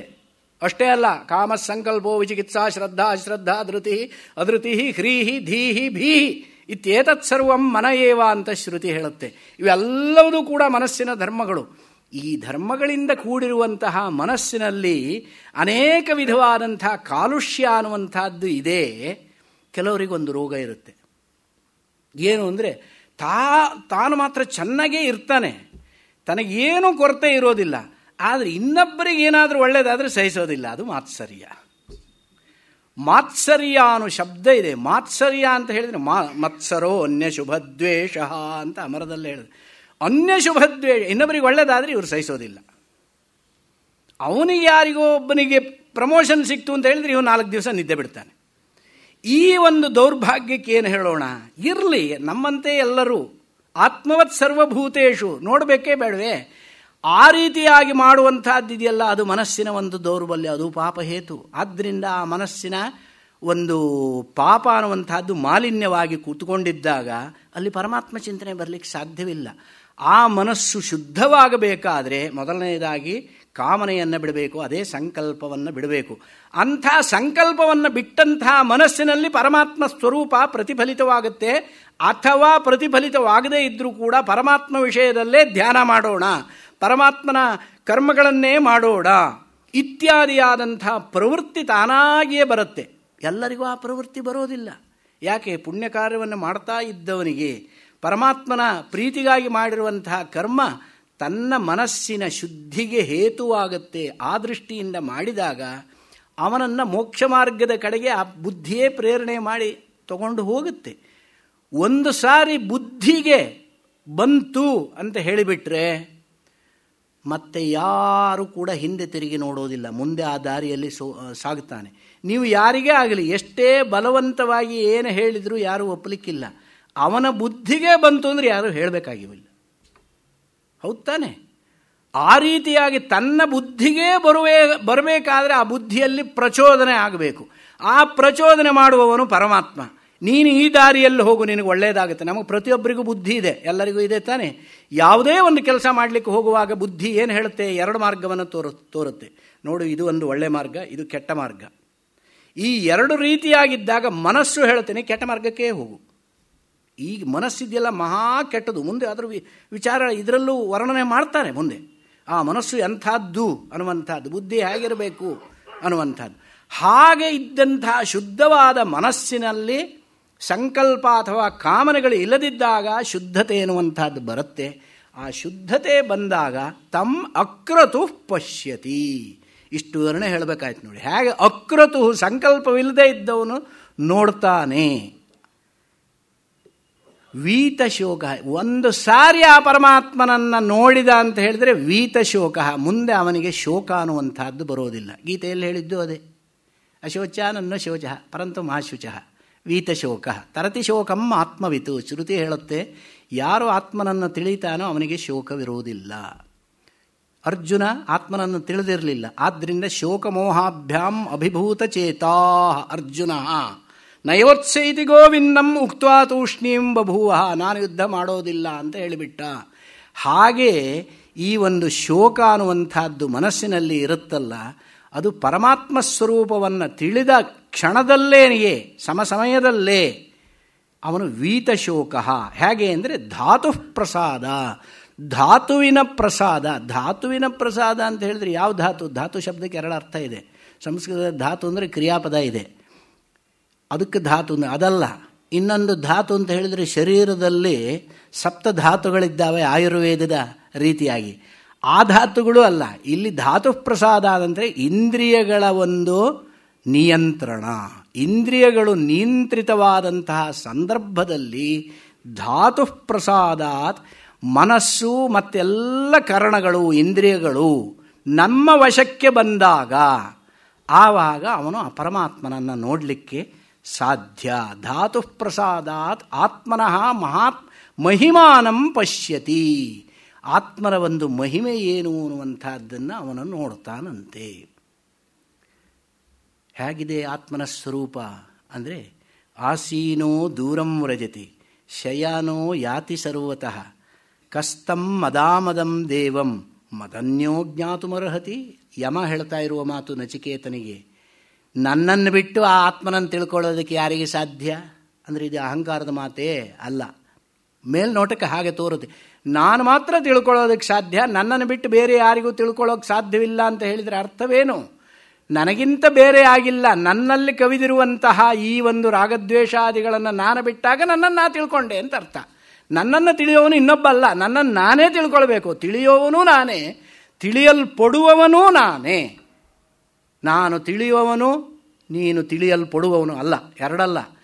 ತಿಳಿಯುವವನೂ ನಾನೇ, ತಿಳಿಯಲ್ಪಡುವವನೂ ನಾನೇ. ಆದ್ದರಿಂದ ನನಗಿಂತ ಬೇರೆಯವನು ತಿಳಿಯೋದಿಲ್ಲ ಅಂದ್ರೇನು? ನನ್ನನ್ನೇ ನಾನು ತಿಳ್ಕೊಳ್ತೇನೆ ಅಂತ ಅರ್ಥ. ಕಸ್ತಂ ಮದಾಮದಂ ದೇವಂ ಆಸೀನೋ ದೂರಂ ವ್ರಜತಿ. ಅವನು ಕೂತ್ಕೊಂಡೇ ಇರ್ತಾನೆ, ಆದರೂ ದೂರಕ್ಕೆ ಹೋಗ್ತಾನಂತೆ. ಕೂತ್ಕೊಂಡೇ ಇರ್ತಾನೆ, ದೂರಕ್ಕೆ ಹೋಗ್ತಾನೆ. ಅಲ್ಲಿ ಈಶಾವಾಸ್ಯೋಪನಿಷತ್ತಿನಲ್ಲೂ ಇಂಥದ್ದೇ ಒಂದು ಮಂತ್ರ ಇದೆ. ತದೇಜತಿ ತನ್ನೈಜತಿ ತದ್ದೂರೇ ತದ್ವಂತಿಕೆ ತದಂತರಸ್ಯ ಸರ್ವಸ್ಯ ತದು ಸರ್ವಸ್ಯಾಸ್ಯ ವಾಕ್ಯತ. ತದೇಜತಿ, ಏಜ ಕಂಪನೆ, ಅವನು ಅದು ಕಂಪಿಸುತ್ತೆ, ಚಲಿಸುತ್ತೆ. ತನ್ನೈಜತಿ, ಅದು ಚಲಿಸೋದಿಲ್ಲ. ತದ್ದೂರೇ, ಅದು ದೂರದಲ್ಲಿದೆ. ತದ್ವಂತಿಕೆ, ಅದು ಅಂತಿಕದಲ್ಲಿದೆ, ಸಮೀಪದಲ್ಲಿದೆ. ತದಂತರಸ್ಯ ಸರ್ವಸ್ಯ, ಎಲ್ಲದರೂ ಒಳಗಿದೆ, ಅದು ಎಲ್ಲದರ ಹೊರಗೂ ಇದೆ. ತದು ಸರ್ವಸ್ಯಾಸ್ಯ ಬಾಹ್ಯದ. ಇದೇನು ಹುಚ್ಚುಚ್ಚಾಗಿ ಹೇಳ್ದಂಗಿದೆ, ಇದು ಏನು ಅರ್ಥವೇ ಪರಸ್ಪರ ಇದೆ. ಕೆಲವರು ಓದ್ಕೊಳ್ತಿರ್ತಾರೆ, ಕೆಲವು ಗ್ರಂಥಗಳನ್ನು ಸ್ವಯಮಾಚಾರ್ಯರಾಗಿ ಓದಿಕೊಂಡ್ರೆ ಏನಾಗುತ್ತೆ ಅನ್ನೋದಕ್ಕೆ ಇವೆಲ್ಲ ಉದಾಹರಣೆ. ಇದರ ತಾತ್ಪರ್ಯವೇನು ಅನ್ನೋದು ಗೊತ್ತಾಗೋದಿಲ್ಲ. ಏನೋ ಅದು ದೂರದಲ್ಲೂ ಇದೆ, ಹತ್ತಿರದಲ್ಲೂ ಇದೆ, ಅದು ಕೂತಲ್ಲೇ ಇರುತ್ತೆ, ದೂರನೂ ಹೋಗುತ್ತೆ. ನಮಗೇನು ಅರ್ಥವಾಗೋದಿಲ್ಲ. ಅಂದರೆ ಉಪಾಧಿ ಸಂಬಂಧವನ್ನು ಕಲ್ಪಿಸಿದಾಗ ಆತ್ಮ ದೂರ ಹೋಗುತ್ತೆ, ಹತ್ತಿರ ಬರುತ್ತೆ. ಆದರೆ ಅದು ಯಾವಾಗಲೂ ಎಲ್ಲ ಕಡೆಯಲ್ಲೂ ಇರುವಂತಹದ್ದು. ಆಸೀನೋ ದೂರಂ ವ್ರಜತಿ ಅಂದರೆ ಪ್ಯಾರಡಾಕ್ಸಿಕಲ್ ವ್ಯೂಸ್, ಅಂದರೆ ಪರಸ್ಪರ ವಿರೋಧಾಭಾಸ ಅಲಂಕಾರಕ್ಕೆ ಇದು ಉದಾಹರಣೆ, ಒಳ್ಳೆಯ ಉದಾಹರಣೆ. ಹಾಗೆ ಇಲ್ಲಿ ಆಸೀನೋ ದೂರಂ ವ್ರಜತಿ, ಕೂತ್ಕೊಂಡೇ ಇರ್ತಾನೆ, ದೂರಕ್ಕೆ ಹೋಗ್ತಾನೆ. ಕೂತ್ಕೊಂಡೇ ಇರೋನು ದೂರಕ್ಕೆ ಹೋಗೋದು ಅಂದ್ರೆ ಏನು ಅಂದರೆ ಉಪಾಧಿ ಸಂಬಂಧವಿದ್ದಾಗ ಅವನಲ್ಲಿ ಚಲನೆ ಇತ್ಯಾದಿಗಳನ್ನು ನಾವು ಆರೋಪಿಸ್ತೇವೆ. ಅವನು ಎಲ್ಲಿಗೂ ಹೋಗಬೇಕಾಗಿಲ್ಲ, ಸರ್ವವ್ಯಾಪಕನಾದವನು ಹೋಗೋದು ಎಲ್ಲಿಗೆ? ಹೋಗುವುದು ಅಂತ ಹೇಳಿದ್ರೆ ಏನು? ಯಾರು ಅಲ್ಲಿಲ್ಲವೋ ಅಲ್ಲಿಗೆ ಹೋಗೋದು. ನಾನು ಈಗ ಅಲ್ಲಿಂದ ಇಲ್ಲಿಗೆ ಬಂದೆ, ನಾನು ಯಾವಾಗಲೂ ಇಲ್ಲಿ ಇರೋದಿಲ್ಲ. ಮನೆಯಿಂದ ಇಲ್ಲಿಗೆ ಬರ್ತೇನೆ ಅಂದರೆ ಮನೆಯಿಂದ ಇಲ್ಲಿ ಬರುವ ಮೊದಲು ನಾನು ಇಲ್ಲಿ ಇಲ್ಲ ಅಂತ ತಾನೇ ಅರ್ಥ. ಪರಮಾತ್ಮ ಇಲ್ಲದೆ ಇರುವ ಒಂದು ಜಾಗ ತೋರಿಸಿ, ಅವನು ಎಲ್ಲಿ ಹೋಗ್ತಾನೆ? ಹಾಗಾದರೆ ಮತ್ತೆ ಹೋಗೋದು ಹೇಗೆ? ಯಾವುದೋ ಒಂದು ಉಪಾಧಿ ಸಂಬಂಧ, ಶರೀರ ಸಂಬಂಧ ಇದ್ದಾಗ ಶರೀರ ಪರಿಚ್ಛಿನ್ನವಾಯಿತು. ಪರಿಚ್ಛಿನ್ನವಾಯಿತು ಅಂತ ಹೇಳಿದರೆ it is confined to a body, ಅದರಿಂದ ಆಚೆಗಿಲ್ಲ ಅಂತ ತಿಳ್ಕೊಂಡಾಗ ದೂರಂ ವ್ರಜತಿ, ದೂರ ಹೋಗಬೇಕು, ಹಾಗೆ ಅರ್ಥ. ಆಸೀನೋ ದೂರಂ ವ್ರಜತಿ ಶಯಾನೋ ಯಾತಿ ಸರ್ವತಃ, ಮಲ್ಕೊಂಡಿದ್ರೂ ಎಲ್ಲ ಕಡೆ ತಿರುಗುತ್ತಾನೆ. ಕಸ್ತಂ ಮದಾಮದಂ ದೇವಂ, ಮದಾಮದಂ ಸಮದೋ ಅಮದಶ್ಚ ಅಂದರೆ ಹರ್ಷ ಮತ್ತು ಅಹರ್ಷ, ಹರ್ಷ ಮತ್ತು ಶೋಕ ಅಥವಾ ಹರ್ಷ ಮತ್ತು ದುಃಖ ಇವೆರಡೂ ಇರುವಂತಹದ್ದು. ಅವನು ಹರ್ಷಸ್ವರೂಪವಾಗಲಿ ಅಥವಾ ಅಹರ್ಷ ಸ್ವರೂಪವಾಗಲಿ ಇರುವಂತಹ, ಅಂದರೆ ಪರಸ್ಪರ ವಿರುದ್ಧ ರೂಪದಲ್ಲಿ ಇರುವಂತೆ ತೋರುವ ವ್ಯಕ್ತಿಯ ಅಥವಾ ವಸ್ತುವಿನ ಪದಾರ್ಥದ ತತ್ವದ ಸ್ವರೂಪವನ್ನು ಮದನ್ಯೋ ಕಥಂ ಜ್ಞಾತುಮರ್ಹತಿ, ನನ್ನನ್ನು ಬಿಟ್ಟು ಯಾರು ತಿಳಿತಾನೆ? ತಿಳಿಯೋವನು ನಾನೇ, ನನ್ನನ್ನು ನಾನೇ ತಿಳ್ಕೊಳ್ಬೇಕು. ಇದು ಹಾಗಾದರೆ ಅಶರೀರಂ ಶರೀರೇಷು ಅನವಸ್ಥೇಷ್ವಸ್ಥಿತಂ ಮಹಾಂತಂ ವಿಭುಮಾತ್ಮಾನಂ ಮತ್ವಾಧೀರೋ ನ ಶೋಚತಿ. ಇಲ್ಲಿ ಆ ಪರಮಾತ್ಮ ತತ್ವ ಅನ್ನುವಂಥದ್ದನ್ನು ನೀವು ಎಲ್ಲೋ ಹುಡುಕಬೇಡಿ, ಇಲ್ಲೇ ಹುಡುಕೊಳ್ಳಿ. ನಿಮ್ಮನ್ನೇ ನೀವು ತಿಳ್ಕೊಂಡಾಗ ನೀವು ಪರಮಾತ್ಮನನ್ನು ತಿಳ್ಕೊಂಡಾಗ ಆಯಿತು. ಯಾಕೆಂದರೆ ನೀವೇ ಪರಮಾತ್ಮ ಸ್ವರೂಪರು. ಇದೇ ಅದ್ವೈತದ ಒಂದು ಉತ್ಕೃಷ್ಟತೆ. ಪರಮಾತ್ಮ ಅನ್ನುವಂಥದ್ದು ನಿಮಗಿಂತ ಬೇರೆ ಅಂತ ಹೇಳೋದಕ್ಕೆ ಶಾಸ್ತ್ರ ಬೇಕಾಗಿಲ್ಲ, ಉಪನಿಷತ್ತು ಬೇಕಾಗಿಲ್ಲ. ಅದು ನಾವು ತಿಳ್ಕೊಂಡೇ ಇದ್ದೇವೆ. ಈಗ ನಮಗೆ ಶಾಸ್ತ್ರಜ್ಞಾನವಿಲ್ಲದೇ ಇದ್ದರೂ ನಾನು ಬೇರೆ ಪರಮಾತ್ಮ ಬೇರೆ ನಾವು ತಿಳ್ಕೊಂಡಿಲ್ವಾ? ಅದು ನಮಗೆ ಗೊತ್ತೇ ಇದೆ. ನೀವು ತಿಳ್ಕೊಂಡಿದ್ದು ತಪ್ಪು. ನೀವೇ ಪರಮಾತ್ಮ ಅಂತ ಹೇಳೋದಕ್ಕೆ ಶಾಸ್ತ್ರ ಬೇಕು. ಅದನ್ನು ಹೇಳ್ತಾ ಇದೆ ಅದ್ವೈತ. ಅದಕ್ಕೋಸ್ಕರವಾಗಿ ಈ ರೀತಿಯಾಗಿ ಹೇಳ್ತಾ ಇರುವಾಗ ಇಹೈವ ವರ್ತತೆ, ಪರಮಾತ್ಮನ ಸ್ವರೂಪ ಜ್ಞಾನದಿಂದಲೇ ಶೋಕಾತ್ಯಯ, ಶೋಕವನ್ನು ದಾಟುವಿಕೆ. ಅಶರೀರಂ ಶರೀರೇಶು, ಶರೀರದಲ್ಲಿ ಇದ್ದಾನೆ ಅವನು. ವಸ್ತುತಃ ಯಾವ ರೀತಿಯಾದವನು? ಅಶರೀರ, ಶರೀರ ರಹಿತ. ಅವನಿಗೆ ಶರೀರ ಇಲ್ಲ. ಪರಮಾತ್ಮನಿಗೆ ಒಂದು ಶರೀರ ಅಂತ ಇಲ್ಲ, ಒಂದು ರೂಪ ಅಂತ ಇಲ್ಲ. ಹಾಗೆ ಪರಮಾತ್ಮನಿಗೆ ಒಂದು ರೂಪ ಅಂತಿದ್ರೆ ಒಂದು ಶರೀರದಲ್ಲಿದ್ದವನು ಇನ್ನೊಂದು ಶರೀರದಲ್ಲಿ ಅವನೇ ಆಗಿರ್ತಾನೆ. ಎಲ್ಲ ಕಡೆ ಈಗ ಎಲ್ಲ ಈ ವೈರ್ಗಳಲ್ಲಿರುವಂತಹದ್ದು ಒಂದೇ ವಿದ್ಯುತ್ತು. ಅಭಿವ್ಯಕ್ತಿ ಸಾಧನಗಳು ಬೇರೆ ಬೇರೆ. ಬಲ್ಬ್ ಒಂದು ಕಡೆ ಇರುತ್ತೆ, ಇನ್ನೊಂದು ಕಡೆಯಲ್ಲಿ ಟ್ಯೂಬ್ ಇರುತ್ತೆ, ಮತ್ತೊಂದು ಕಡೆಯಲ್ಲಿ ಮತ್ತೊಂದಿರುತ್ತೆ. ಅಂದ ಮಾತ್ರಕ್ಕೆ ಇದರಲ್ಲೆಲ್ಲ ಕಾಣ್ತಾ ಇದೆ. ಅಂದ ಮಾತ್ರಕ್ಕೆ ವೈರ್ನಲ್ಲಿ ವಿದ್ಯುತ್ ಇಲ್ಲ ಅಂತ ಅರ್ಥ? ಅದು ಕಾಣೋದಿಲ್ಲ, ಇಲ್ಲಿ ಕಾಣುತ್ತೆ. ಕಾಣೋದು ಮಾತ್ರ ವಿದ್ಯುತ್ತು, ಕಾಣದೇ ಇರೋದು ವಿದ್ಯುತ್ ಅಲ್ಲ ಅಂತ ಹೇಳ್ತಿರೋ? ಮುಟ್ಟು ನೋಡಿ. ಅಂದರೆ ಇರುವಿಕೆ ಎನ್ನುವಂಥದ್ದು ಇದೆಯಲ್ಲ, ಅಸ್ತಿತ್ವ. ಅದು ಅಸ್ತಿತ್ವ ಅನ್ನುವಂಥದ್ದು ಪರಮಾತ್ಮಂದು ಒಂದೇ ರೂಪದಲ್ಲಿ ಇರಬೇಕು ಅಂತೇನಿಲ್ಲ. ಅಸ್ತಿತ್ವ ಪರಮಾತ್ಮಂದು ಅನೇಕ ರೂಪದಲ್ಲಿ ಅಭಿವ್ಯಕ್ತವಾಗುತ್ತೆ. ಅದಕ್ಕೋಸ್ಕರವಾಗಿ ವೇದಾಂತದಲ್ಲಿ ಹೇಳ್ತಾರೆ, ಅಸ್ತಿ ಭಾತಿ ಪ್ರಿಯಂ ರೂಪಂ ನಾಮಚೇತ್ಯಂಶ ಪಂಚಕಂ ಆದ್ಯಂ ತ್ರಯಂ ಬ್ರಹ್ಮರೂಪಂ ಜಗದ್ರೂಪಂ ತಥೋದ್ವಯಂ. ಅಸ್ತಿ ಭಾತಿ ಪ್ರಿಯಂ, ಇದು ಮೂರು ಪರಮಾತ್ಮ ಸ್ವರೂಪ. ಇದೇ ಸತ್ತಾ, ಎಕ್ಸಿಸ್ಟೆನ್ಸ್ ಅನ್ನುವಂಥದ್ದೇನಿದೆಯೋ ಅದು ಪರಮಾತ್ಮ. ಅದಕ್ಕೋಸ್ಕರವಾಗಿ ಮನೆ ಇದೆ, ಮಠ ಇದೆ, ಮಣ್ಣಿದೆ, ಹೂವಿದೆ, ಹಣ್ಣಿದೆ, ಎಲ್ಲದರಲ್ಲೂ ಇದೆ ಇದೆ ಇದೆ ಅಂತ ನಾವು ಈ ಒಂದು ಸತ್ತಾ ಸ್ವರೂಪವನ್ನು ಏನು ಹೇಳ್ತೇವೆ ಅದು ಇಲ್ಲ. ವಸ್ತುತಃ ಅದರಲ್ಲಿ ಇಲ್ಲ. ಅದು ಪರಮಾತ್ಮನಲ್ಲಿರೋದು, ಇದರಲ್ಲಿ ಕಾಣೋದು ಅಷ್ಟೇ. ಪರಮಾತ್ಮನ ಸತ್ತಾ ಅಸ್ತಿತ್ವ ಇದರಲ್ಲಿ ಕಾಣುತ್ತೆ. ಇಲ್ಲದೆ ಹೋದರೆ ಘಟದಲ್ಲೂ ಅಸ್ತಿತ್ವ, ಪಟದಲ್ಲೂ ಅಸ್ತಿತ್ವ, ಎಲ್ಲ ಪದಾರ್ಥಗಳಲ್ಲೂ ಅಸ್ತಿತ್ವ ಅನ್ನೋದು ಒಂದೇ. ಆ ಒಂದೇ ರೂಪದಲ್ಲಿರುವಂತಹದ್ದು ಮಣಿಷು ಸೂತ್ರಮಿವ. ಮಣಿಗಳಲ್ಲಿ ಸೂತ್ರ ಹೇಗೆ ಒಂದೇ ಇರುತ್ತೋ ಹಾಗೆ ಎಲ್ಲ ಪದಾರ್ಥಗಳಲ್ಲಿ ಇರುವಂತಹ ತತ್ವ ಸಾರವೇ ಪರಮಾತ್ಮ ಸ್ವರೂಪ. ಅದು ಅಶರೀರ. ಅಶರೀರಂ ಶರೀರೇಶು ಅನವಸ್ಥೇಷು ಅವಸ್ಥಿತಂ. ಇವುಗಳೆಲ್ಲ ಶರೀರಾದಿಗಳು ಯಾವಾಗಲೂ ಇರುವಂಥವುಗಳಲ್ಲ, ಆದರೆ ನಿತ್ಯವಾಗಿ ಇರುವಂತಹದ್ದು ಪರಮಾತ್ಮ. ಶರೀರ ಹೋದರೂ ಪರಮಾತ್ಮ ಇರ್ತಾನೆ. ಅಶರೀರೇಶು ಅನವಸ್ಥೇಷು ಅವಸ್ಥಿತಂ ಮಹಾಂತಂ ವಿಭುಂ ಆತ್ಮಾನಂ. ಅಂದರೆ ಶರೀರಗಳು ದೇವ ತಿರಿಯಂಗ್ ಮನುಷ್ಯ ರೂಪದಲ್ಲಿ, ಇನ್ನು ಸ್ಥಾವರ ರೂಪದಲ್ಲೂ ಇರುವಂತಹದ್ದು ಶರೀರ. ಶರೀರ ಹೇಗೆ ಅಂದರೆ ನಮಗೆಲ್ಲ ಶರೀರ ಇದೆ, ಮನುಷ್ಯರು ನಾವು. ದೇವತೆಗಳಿಗೆ ಶರೀರವಿದೆ. ವಜ್ರಹಸ್ತ ಪುರಂದರ ಅಂತ ಹೇಳ್ತೇವೆ. ಇಂದ್ರನಿಗೆ ಯಾವ ಸ್ವರೂಪ? ಅವನು ವಜ್ರಹಸ್ತ, ವಜ್ರಾಯುಧವನ್ನು ಧರಿಸಿ ಕಿರೀಟಧಾರಿಯಾಗಿರುವಂಥವನು ಅವನು. ಹಾಗೆ ಯಮನಿಗೆ ದಂಡಪಾಶಧರ ಯಮಃ, ಅವನಿಗೊಂದು ರೂಪವನ್ನು ಕಲ್ಪನೆ ಮಾಡಿದ್ದೇವೆ. ಹಾಗೆ ದೇವತೆಗಳಿಗೂ ಕೂಡ ಆಕೃತಿ, ವಿಗ್ರಹ, ಶರೀರ ಇದೆ. ಇನ್ನು ತಿರ್ಯಕ್ ಜಂತುಗಳು, ಪ್ರಾಣಿಗಳಿಗೂ ಕೂಡ ಶರೀರವಿದೆ. ಇದಲ್ಲದ ಅತ್ಯಂತ ನಿಂದಿತವಾದ ಜನ್ಮ ಅಂದರೆ ಸ್ಥಾವರ ಜನ್ಮ. ಸ್ಥಾವರ ನಮ್ಮದೆಲ್ಲ ಜಂಗಮ ಜನ್ಮ. ಜಂಗಮ ಅಂತ ಹೇಳಿದರೆ ಗಚ್ಚತೀತಿ ಜಂಗಮ. ಇದು ಪರಿವರ್ತನೆ. ನಾವು ಇಲ್ಲಿದ್ದೇವೆ, ಇನ್ನೊಂದು ಕಡೆಗೆ ಹೋಗ್ತೇವೆ, ಒಂದೇ ಕಡೆ ಇರೋದಿಲ್ಲ. ಯಾವ ಪ್ರಾಣಿಯು, ಜಂಗಮ ಪ್ರಾಣಿಯು ಒಂದೇ ಕಡೆ ಇರುವುದಿಲ್ಲ ಪ್ರಪಂಚದಲ್ಲಿ. ಹಳ್ಳಿಲಿದ್ದವರು ಬೆಂಗಳೂರಿಗೆ ಬಂದರು, ಬೆಂಗಳೂರಲ್ಲಿದ್ದವರು ಅಮೆರಿಕಕ್ಕೆ ಹೋದರು, ಅಷ್ಟೇ ತಾನೇ. ಒಂದು ಕಡೆ ನಾವಿರೋದಿಲ್ಲ. ಇದು ಜಂಗಮ ಪ್ರಾಣಿಯ ಲಕ್ಷಣ, ಚಲನಶೀಲ. ಆದರೆ ಸ್ಥಾವರ ಪ್ರಾಣಿ, ಸ್ಥಾವರವೂ ಕೂಡ ಪ್ರಾಣಿಯೇ. ಪ್ರಾಣಿಗೆ ಎರಡು ವಿಧ, ಸ್ಥಾವರ ಮತ್ತು ಜಂಗಮ, ಚರಾಚರ ಅಂತ ಹೇಳ್ತೇವೆ. ಚರ ಅಂದರೆ ಜಂಗಮ, ಅಚರ ಅಂದರೆ ಸ್ಥಾವರ. ಮರಗಳಿದ್ದಾವೆ, ಮರಗಳು ಕೂಡ ಅದಕ್ಕೂ ಜೀವ ಇದೆ. ಆ ಜೀವದ ಇರುವಂತಹ ಮರಗಳು ಕೂಡ ಸತ್ತೋಗ್ತಾವೆ, ಬೆಳೀತಾವೆ. ಚಿಕ್ಕ ಚಿಕ್ಕ ಗಿಡವಾಗಿದ್ದು ದೊಡ್ಡ ಹೆಮ್ಮರವಾಗಿ ಬೆಳೆಯುತ್ತೆ. ವಟವೃಕ್ಷ ಎಷ್ಟು ದೊಡ್ಡದಾಗಿ ಬೆಳೆಯುತ್ತೆ. ಆ ಬೆಳೆಯುವಿಕೆ ಅನ್ನುವಂಥದ್ದು ಇದ್ದಾಗ ಅದು ಅದರ ಶರೀರ. ಆದರೆ ಅದು ಸ್ಥಾವರ, ಸ್ಥಿರವಾಗಿ ಒಂದೇ ಕಡೆ ಇರುತ್ತೆ. ಮಳೆ ಆಗಲಿ ಬೆಳೆ ಆಗಲಿ ಅಲ್ಲೇ ನಿಂತಿರಬೇಕು. ನಾವು ಮಳೆ ಆದರೆ ಮನೆ ಬರ್ತೇವೆ, ಬಿಸಿಲಾದರೂ ಹೊರಗಡೆ ಹೋಗ್ತೇವೆ. ನಮಗೆ ಬೇಕಾದಲ್ಲಿ ನಾವು ಹೋಗುವ ಸ್ವಾತಂತ್ರ್ಯವಿದೆ. ಅದಕ್ಕೆ ಆ ಸ್ವಾತಂತ್ರ್ಯವಿಲ್ಲ. ಯಾವನೊಬ್ಬ ಕತ್ತಿ ಗರಗಸ ಹಿಡ್ಕೊಂಡು ಬರ್ತಾನೆ ಕತ್ತರಿಸೋದಕ್ಕೆ, ನಮ್ಮನ್ನು ಕತ್ತರಿಸೋಕೆ ಬಂದರೆ ಉಡೋಗ್ತೀವಿ. ನಾವು ರಕ್ಷಣೆ ಮಾಡ್ಕೊಂಡು ಸ್ಥಾವರಗಳಿಗೆ ತನ್ನನ್ನು ತಾನು ರಕ್ಷಣೆ ಮಾಡಿಕೊಳ್ಳಲಾಗದಂತಹ ಸ್ಥಿತಿಯನ್ನು ಅನುಭವಿಸುವಂತಹ ಒಂದು ದುಃಖದ ಒಂದು ಫಲವಾಗಿ ಆ ಜನ್ಮ ಬಂದಿರುತ್ತೆ. ಗುರುಂ ಹುಂ ಕೃತ್ಯ ತುಂ ಕೃತ್ಯ ವಿಪ್ರಂ ನಿರ್ಜಿತ್ಯ ವಾದತಃ ಶ್ಮಶಾನೇ ಜಾಯತೆ ವೃಕ್ಷ ಕಂಕಗೃದ್ರೋಪಸೇವಿತಃ ಅಂತ ಹೇಳ್ತಾರೆ. ಗುರುವನ್ನು ನಿಂದಿಸುವವನು, ಒಳ್ಳೆ ಸದ್ಬ್ರಾಹ್ಮಣ ಅನುಷ್ಠಾನ ಬ್ರಹ್ಮವಿತ್ತಾದಂತಹ ಜ್ಞಾನಿಯನ್ನು ನಿಂದಿಸಿದವನು, ವಿಪ್ರಂ ನಿರ್ಜಿತ್ಯ ವಾದತಃ ವಾದದಲ್ಲಿ ಸೋಲಿಸಿದವನು, ಅಂಥವನಿಗೆ ಯಾವ ಜನ್ಮ ಬರುತ್ತೆ ಅಂತ ಹೇಳಿ ಸ್ಮಶಾನದಲ್ಲಿ ಕಾಗೆ ಹದ್ದು ಗೂಬೆಗಳಿಂದ ಸೇವಿಸಲ್ಪಡುವುದಕ್ಕೆ ಯೋಗ್ಯವಾದಂತಹ ಮರದ ಜನ್ಮ ಬರುತ್ತೆ. ಅದು ಎಲ್ಲಿ? ಸ್ಮಶಾನದಲ್ಲಿ. ಒಳ್ಳೆ ಗಿಳಿಗಳು ಬರ್ತಾವೋ ಅಂದರೆ ಅವಲ್ಲ, ಬಂದಿರೋದಲ್ಲೆಲ್ಲ ಹದ್ದುಗಳು, ಕಾಗೆಗಳು, ಇಂಥವುಗಳು. ಊರಿನಲ್ಲಾದರೂ ಅಶ್ವತ್ಥ ವೃಕ್ಷ ಆದರೆ 4 ಜನ ಪ್ರದಕ್ಷಿಣೆನಾದರೂ ಹಾಕ್ತಿದ್ರು. ಅಂಥ ಅದರ ಸ್ಥಾವರ ಜನ್ಮದಲ್ಲೂ ಕೂಡ ಉತ್ತಮ ಜನ್ಮ, ನಿಂದಿತ ಜನ್ಮ ಇದೆ. ಅದರಲ್ಲೂ ತಾರತಮ್ಯ ಇದೆ. ನೋಡಿ, ಯಾವುದರಲ್ಲೂ ಕೂಡ ತಾರತಮ್ಯ ಇದೆ.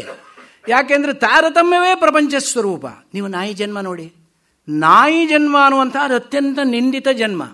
ಎಲ್ಲ ನಾಯಿಗಳು ಒಂದೇ ಥರ ಇದ್ದಾವೋ? ಬೀದಿ ನಾಯಿಗಳಿರ್ತಾವೆ, ಹೊಟ್ಟೆಗೆ ಅನ್ನ ಸಿಗೋದಿಲ್ಲ. ಇನ್ನೆಷ್ಟೋ ನಾಯಿಗಳು ಕಾರಲ್ಲೇ ಓಡಾಡ್ತಿರ್ತಾವೆ. ಕಾರಲ್ಲಿ ಓಡಾಡುವಂಥ ನಾಯಿ ಜನ್ಮದಲ್ಲೂ ಒಂದು ಸ್ವಲ್ಪ ಪುಣ್ಯ ಇದ್ದರೆ ಕಾರ್ನಲ್ಲಿ ಓಡಾಡ್ತವೆ, ಇಲ್ಲ ಸ್ಕೂಟ್ರಲ್ಲಿ ಓಡಾಡ್ತವೆ, ಇಲ್ಲ ಬೀದಿ ಬದಿಯಲ್ಲಿ, ಇಲ್ಲ ಸ್ವಲ್ಪ ಮಧ್ಯಮದಲ್ಲಿದ್ದರೆ ಯಾರ್ದೋ ಮನೆಯಲ್ಲಿ ಸಾಕಿರ್ತಾರೆ ಅಷ್ಟೇ. ಹೌದಾ? ಅಂದರೆ ನಾಯಿ ಜನ್ಮದಲ್ಲೂ ತಾರತಮ್ಯವಿದೆ, ವೃಕ್ಷ ಜನ್ಮದಲ್ಲೂ ತಾರತಮ್ಯವಿದೆ, ಸ್ಥಾವರ ಜಂಗಮಗಳಲ್ಲಿ ತಾರತಮ್ಯವಿದೆ. ಈ ತಾರತಮ್ಯ ಪರಮಾತ್ಮ ಮಾಡಿದ್ದ. ಪರಮಾತ್ಮ ಮಾಡಿದರೆ ಅವನನ್ನು ಪರಮಾತ್ಮ ಅಂತ ಯಾರು ಹೇಳ್ತಾರೆ? ಯಾಕೆಂದರೆ ಪಕ್ಷಪಾತ ಮಾಡಿದ. ಒಂದಷ್ಟು ಜನನ ಧನಿಕರನ್ನಾಗಿ, ಒಂದಷ್ಟು ಜನ ದರಿದ್ರನನ್ನಾಗಿ, ಒಂದಷ್ಟು ಜನ ಸುಖಿಗಳನ್ನಾಗಿ, ಒಂದಷ್ಟು ಜನ ದುಃಖಿಗಳನ್ನು, ಒಂದಷ್ಟು ಜನ ಸ್ಥಾವರವಾಗಿ, ಒಂದಷ್ಟನ್ನು ಜಂಗಮವಾಗಿ ಮಾಡಿದ್ದಾನೆ ಅಂತ ಹೇಳಿದರೆ ಪಕ್ಷಪಾತ ಮಾಡಿದ ಅಂತಾಗಿದೆ. ಪರಮಾತ್ಮನಿಗೆ ಪಕ್ಷಪಾತ ಬಂದರೆ ಅವನು ಪರಮಾತ್ಮನೇ ಅಲ್ಲ. ಆ ರೀತಿ ದೋಷವನ್ನು ಪರಮಾತ್ಮನಿಗೆ ಹೇಳುವಂತಹದ್ದು. ಅದಕ್ಕೆ ವ್ಯಾಸ ಮಹರ್ಷಿಗಳು, ಬಾದರಾಯಣರು ಬ್ರಹ್ಮಸೂತ್ರವನ್ನು ಮಾಡಿದಾಗ ವೈಷಮ್ಯ ನೈರ್ಘೃಣ್ಯೇನ ಸಾಪೇಕ್ಷತ್ವಾತ್ ತಥಾಹಿ ದರ್ಶಯತಿ ಎಂದು ಒಂದು ಅಧಿಕರಣವನ್ನೇ ಅದಕ್ಕಾಗಿ ಮೀಸಲಿಟ್ಟು, ಪರಮಾತ್ಮನಿಗೆ ಈ ವೈಷಮ್ಯ ನೈರ್ಘೃಣ್ಯಾದಿ ದೋಷಗಳು ಬರೋದಿಲ್ಲ. ಯಾಕೆಂದರೆ ಜೀವಿ ಮಾಡಿದ ಕರ್ಮ ಏನಿದೆಯೋ ಅದಕ್ಕೆ ಅನುಸಾರವಾಗಿ ಅವನ ಜನ್ಮ ಕೊಡ್ತಾನೆ. ನೀವು ಬ್ಯಾಂಕ್ನಲ್ಲಿ ಎಷ್ಟು ಡಿಪಾಸಿಟ್ ಇಟ್ಟಿದ್ರೋ, SB ಅಕೌಂಟ್ನಲ್ಲಿ ಇಟ್ಟಿದ್ದಾಗ ನೀವು ಹೋಗಿ ಕೇಳಿದಾಗ ಅವನ ಸಮಯದಲ್ಲಿ ನೀವು ಹೋಗಿ ಕೇಳಬೇಕು. ನನ್ನದೇ ದುಡ್ಡು ನಾನು ಕೇಳಿದಾಗ ಕೊಡು ಅಂತ ಹೇಳಿ ಆ ರಾತ್ರಿ 12 ಗಂಟೆ ರಾತ್ರಿಲಿ ಹೋಗಿ ಬ್ಯಾಂಕ್ ಕ್ಯಾಶಿಯರ್ ಅಂತ ಕೇಳಿದ್ರೆ ಕೊಡ್ತಾನ? ನಾಳೆ ಬನ್ನಿ ಸ್ವಾಮಿ 10 ಗಂಟೆ ಮೇಲೆ ಅಂತಾನೆ. ಅವನ ಸಮಯದಲ್ಲಿ ನಾವು ಕೇಳಬೇಕು, ನಮ್ಮದೇ ದುಡ್ಡು ತಗೊಳ್ಳೋದಾದರೂ. ಅಂದರೆ ಹಾಗೆ ನಾವು ಮಾಡಿದ ಕರ್ಮದ ಫಲವನ್ನು ಕೊಡುವವನು ಅವನು, ದೇಶಕಾಲ ನಿರ್ಣಯ ಮಾಡುವವನು ಅವನು. ಇವನಿಗೆ ಎಲ್ಲಿ ಕೊಡಬೇಕು ಜನ್ಮ? ಹಾಕು ಇವನನ್ನು ರೇಗಿಸ್ತಾನದಲ್ಲಿ ಜನ್ಮ ಕೊಡು. ಯಾಕೆ? ಇವನು ಹಿಂದಿನ ಜನ್ಮದಲ್ಲಿ ಯಾರಿಗೂ ಒಂದು ತೊಟ್ಟು ನೀರು ಕೊಟ್ಟಿರಲಿಲ್ಲ ಕುಡಿಲಿಕ್ಕೆ, ಅಷ್ಟು ಲೋಭಿಯಾಗಿದ್ದ. ಅವನು ಹೋಗಲಿ ನೀರಿಲ್ಲದ ಜಾಗದಲ್ಲಿ ಅವನಿಗೆ ಜನ್ಮ ಕೊಡ್ತಾನೆ. ಯಾರು ಏನು ಮಾಡಿರ್ತಾರೋ ಈ ಜನ್ಮದಲ್ಲಿ ಅಥವಾ ಅನೇಕ ಜನ್ಮಗಳಲ್ಲಿ, ನಾವು ಏನೇ ಇನ್ನೊಬ್ಬರಿಗೆ ಅನ್ಯಾಯ ಮಾಡಿದ್ರು, ಇನ್ನೊಬ್ಬರಿಗಾಗಿ ನಾವು ಅನ್ಯಾಯ ಅನಾಚಾರ ಅತ್ಯಾಚಾರಗಳನ್ನು ಮಾಡಿದರೆ ಅದಷ್ಟು ನಮಗೇ ನಾವು ಮಾಡಿಕೊಳ್ಳೋದೇ ಹೊರತು ಅವರಿಗಲ್ಲ. ಏನು ಮಾಡ್ತಿರೋ ನಮ್ಮ ಅಕೌಂಟ್ನಲ್ಲಿ ಅದು ಜಮಾ ಆಗಿರುತ್ತೆ. ಬಡ್ಡಿ ಚಕ್ರಬಡ್ಡಿ ಸಮೇತವಾಗಿ ನಾವು ಅನುಭವಿಸಬೇಕಾಗತ್ತೆ. ಈ ರಹಸ್ಯವನ್ನು ತಿಳ್ಕೊಂಡ ಮನುಷ್ಯ ಇನ್ನೊಬ್ಬರಿಗೆ ಅನ್ಯಾಯ ಮಾಡಲಿಕ್ಕೆ ಹೋಗ್ತಾನ? ಬೇಡಪ್ಪ. ಇನ್ನೊಬ್ಬರಿಗೆ ಅನ್ಯಾಯ ಮಾಡೋದು ನನ್ನ ಅಕೌಂಟನ್ನು ನಾನು ವೃದ್ಧಿ ಮಾಡಿಕೊಂಡಾಗುತ್ತೆ. ಪಾಪದ ಒಂದು ಲೆಕ್ಕ ಏನಿದೆಯೋ ಅಲ್ಲಿ ಜಮಾವಣೆ ಆಗ್ತಾ ಇರುತ್ತೆ. ಅದಕ್ಕೋಸ್ಕರವಾಗಿ ಇದಿಷ್ಟನ್ನು ತಿಳಿದುಕೊಂಡಾಗ ಮಹಾಂತಂ ವಿಭುಂ ಆತ್ಮಾನಂ, ಮಹದ್ರೂಪದಲ್ಲಿರುವಂಥವನು ಆದರೂ ವಿಭು, ವ್ಯಾಪಕ, ಎಲ್ಲ ಕಡೆಯಲ್ಲಿ ಇರುವಂತಹ ಆತ್ಮಸ್ವರೂಪ. ಆ ಆತ್ಮಸ್ವರೂಪವನ್ನು ತಿಳಿದಾಗ ಮತ್ವ ಧೀರೋ ನ ಶೋಚತಿ, ಎಲ್ಲ ಉಪನಿಷತ್ತುಗಳ ಸಾರ ಇದೆ. ಶೋಕ ನಿವೃತ್ತಿ ಆಗತ್ತೆ. ಯಾಕೆ? ಪ್ರಪಂಚವೆಲ್ಲ ಶೋಕದಲ್ಲಿ ಮುಳುಗಿದೆ. ಶೋಕದಿಂದ ತಾವು ಈಚೆಗೆ ಬರಬೇಕು ಅಂತ ಪ್ರತಿಯೊಬ್ಬರೂ ಬಯಸ್ತಾ ಇರೋದು. ಆ ಶೋಕದಿಂದ ಈಚೆಗೆ ಬರಬೇಕಾದ್ರೆ ಮಾರ್ಗ ಏನು? ಆತ್ಮನನ್ನು ತಿಳಿಯುವುದು ಒಂದೇ ಮಾರ್ಗ.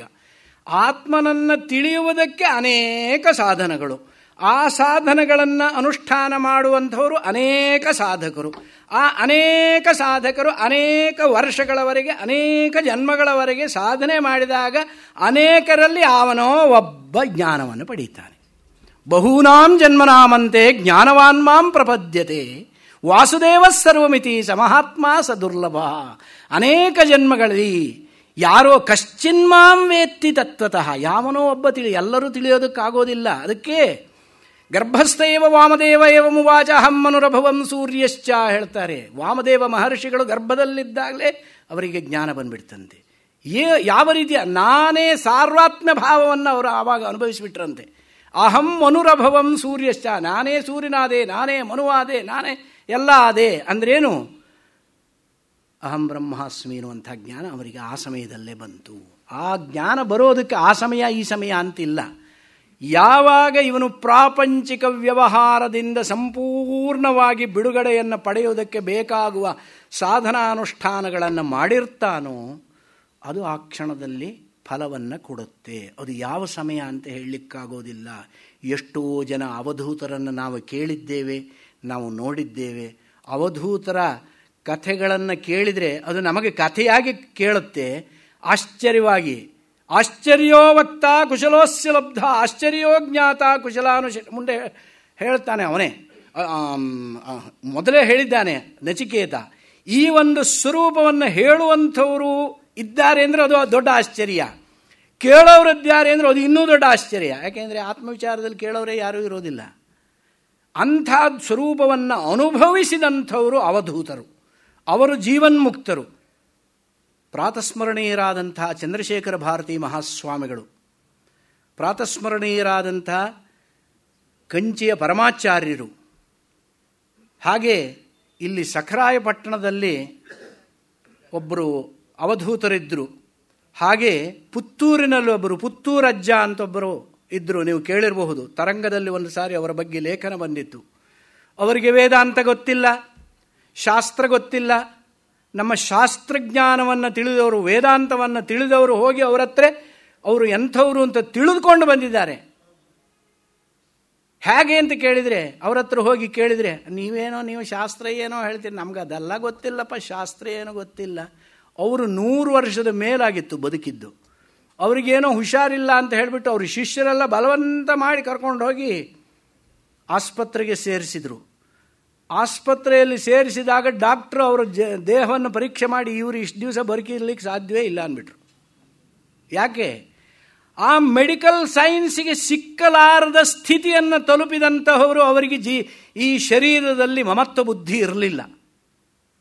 ಮಮತ್ವ ಬುದ್ಧಿ ಹೊರಟು ಹೋದ ನಂತರವೂ ಕೂಡ ಅವರಿದ್ದರು ಅಂದರೆ ಅವರು ಜೀವನ್ಮುಕ್ತರು. ಅವರು ಹೇಳೋದು ಇದೆ. ಅವರು ಏನೋ ಈ ದೇಹಕ್ಕೆ ಏನೋ ಟ್ರೀಟ್ಮೆಂಟ್ ಮಾಡ್ತಾರಂತೆ, ನನಗಲ್ಲ, ನನಗೇನೂ ಆಗಿಲ್ಲ, ನಾನು ಆರಾಮಾಗಿದ್ದೇನೆ, ಅಹಂ ಸ್ವಸ್ಥ ಅವರು ಹೇಳ್ತಾ ಇದ್ದರು. ಅಂದ್ರೇನು? ದೇಹ ಬೇರೆ ನಾನು ಬೇರೆ ಎನ್ನುವಂಥ ಅನುಭವ ಅವರಿಗೆ ಬಂದಿತ್ತು. ಆ ದೇಹ ಬೇರೆ ನಾನು ಬೇರೆ ಎನ್ನುವಂಥ ಅನುಭವ ಬರೋದಿದೆಯಲ್ಲ, ನಿಮಗೆ ಸುಷುಪ್ತಿಯಲ್ಲಿ ಪ್ರತಿಯೊಬ್ಬರಿಗೂ ಅನುಭವದಲ್ಲಿದೆ. ನಾನು ಸುಳ್ಳು ಹೇಳ್ತಾ ಇಲ್ಲ, ನಾನು ಸುಳ್ಳು ಹೇಳೋದಿಲ್ಲ. ಯಾಕೆಂದರೆ ನಾನು ಹೇಳ್ತಿರೋದು ಉಪನಿಷತ್ತಿನ ಅರ್ಥ. ಉಪನಿಷತ್ ಸುಳ್ಳು ಹೇಳೋದಿಲ್ಲ, ಅದಕ್ಕೆ ಸುಳ್ಳು ಹೇಳಬೇಕಾದ ಅಗತ್ಯವಿಲ್ಲ, ವೇದಕ್ಕೆ ಸುಳ್ಳು ಹೇಳಬೇಕಾದ ಅಗತ್ಯವಿಲ್ಲ. ತತ್ವವನ್ನು ಮಾತ್ರ ವೇದ ಹೇಳುತ್ತೆ. ಹಿಂದೂ ಧರ್ಮಕ್ಕೆ ಒಂದು ಗ್ರಂಥ ಇದೆಯೇ, 28 ಗ್ರಂಥಗಳು ಅಂತ ಹೇಳುವ ಜನಗಳನ್ನು ನೀವು ಎಷ್ಟೋ ಜನ ಕೇಳಿರಬಹುದು. ನಮಗೆ ಬೇಕಾದಷ್ಟು ಗ್ರಂಥಗಳಿದ್ದಾವೆ, ಎಲ್ಲರಿಗೂ ಕೂಡ ಭ್ರಾಂತಿ ಆಗುವ ಹಾಗೆ ಒಂದು ಗ್ರಂಥ ಹಾಗೆ ಹೇಳುತ್ತೆ, ಇನ್ನೊಂದು ಗ್ರಂಥ ಹೀಗೆ ಹೇಳುತ್ತೆ. ಯಾವುದೂ ಅಲ್ಲ, ನಮಗೆ ಮೂಲ ವೇದ ಒಂದೇ. ವೇದವನ್ನು ಉಪೋದ್ಬಲನ ಮಾಡುವುದಕ್ಕೆ, ಪರಿಪೋಷಣೆ ಮಾಡುವುದಕ್ಕೆ ಬಾಕಿ ಗ್ರಂಥಗಳು ಬಂದಿದೆಯೇ ಹೊರತು, ಬಾಕಿ ಗ್ರಂಥಗಳು ಮಾನವ ನಿರ್ಮಿತವಾದವುಗಳು. ಮಾನವ ನಿರ್ಮಿತವಾದವುಗಳಲ್ಲಿ ಪರಸ್ಪರ ವಿರೋಧ ಬರಬಹುದು, ವೇದದಲ್ಲಿ ಬರುವುದಕ್ಕೆ ಸಾಧ್ಯವಿಲ್ಲ. ವೇದ ಪುರುಷನ ಮುಖದಿಂದ ಬಂದಿರುವಂಥದ್ದು ಅದನ್ನು ಋಷಿಗಳು ಕಂಡುಕೊಂಡರು. ನಮ್ಮ ಜನಾಂಗದ ಒಂದು ಹುಚ್ಚು ಎಲ್ಲಿವರೆಗಿದೆ ಅಂದರೆ, ವೇದಕ್ಕೆ ಕಾಲ ನಿರ್ಣಯ ಮಾಡಲಿಕ್ಕೆ ಹೊರಡ್ತಾರೆ. ವೇದಕ್ಕೆ ಎಲ್ಲಿ ಕಾಲ ನಿರ್ಣಯ ಮಾಡಲಿ? ವೇದದಲ್ಲಿ ಮಂತ್ರ ಅನ್ನುವಂಥದ್ದು ಯಾವನೋ ಒಬ್ಬ ಋಷಿಗೆ ಬಂದಿರುವಂಥದ್ದು. ವೇದದಲ್ಲಿ ಎಷ್ಟು ಋಷಿಗಳಿದ್ದಾರೆ. ಅದಕ್ಕೆ ಋಷಿ ದೇವತಾ ಛಂದಸ್ಸನ್ನು ಹೇಳುವಂತಹ ಒಂದು ಸಂಪ್ರದಾಯ. ಯಾಕೆ ಅಂದರೆ ಇವತ್ತಿನ ಕಾಲದಲ್ಲಿ ಪೇಟೆಂಟ್ ಅಂತ ಏನು ಹೇಳ್ತಾರೆ, ಯಾರೋ ಏನೋ ಒಂದು ಕಂಡು ಹಿಡಿದ ಅಂತ ಹೇಳಿದರೆ ಅದನ್ನು ತನ್ನ ಸ್ವಾಯತ್ತ ಅಧಿಕಾರ ಪೇಟೆಂಟ್ ಅಂತ ಹೇಳಿ ಮಾಡ್ಕೊಳ್ತಾರಲ್ಲ, ಇದು ಇವತ್ತಿಂದ ಅಲ್ಲ, ಆವತ್ತಿನಿಂದ ಇದ್ದೆ.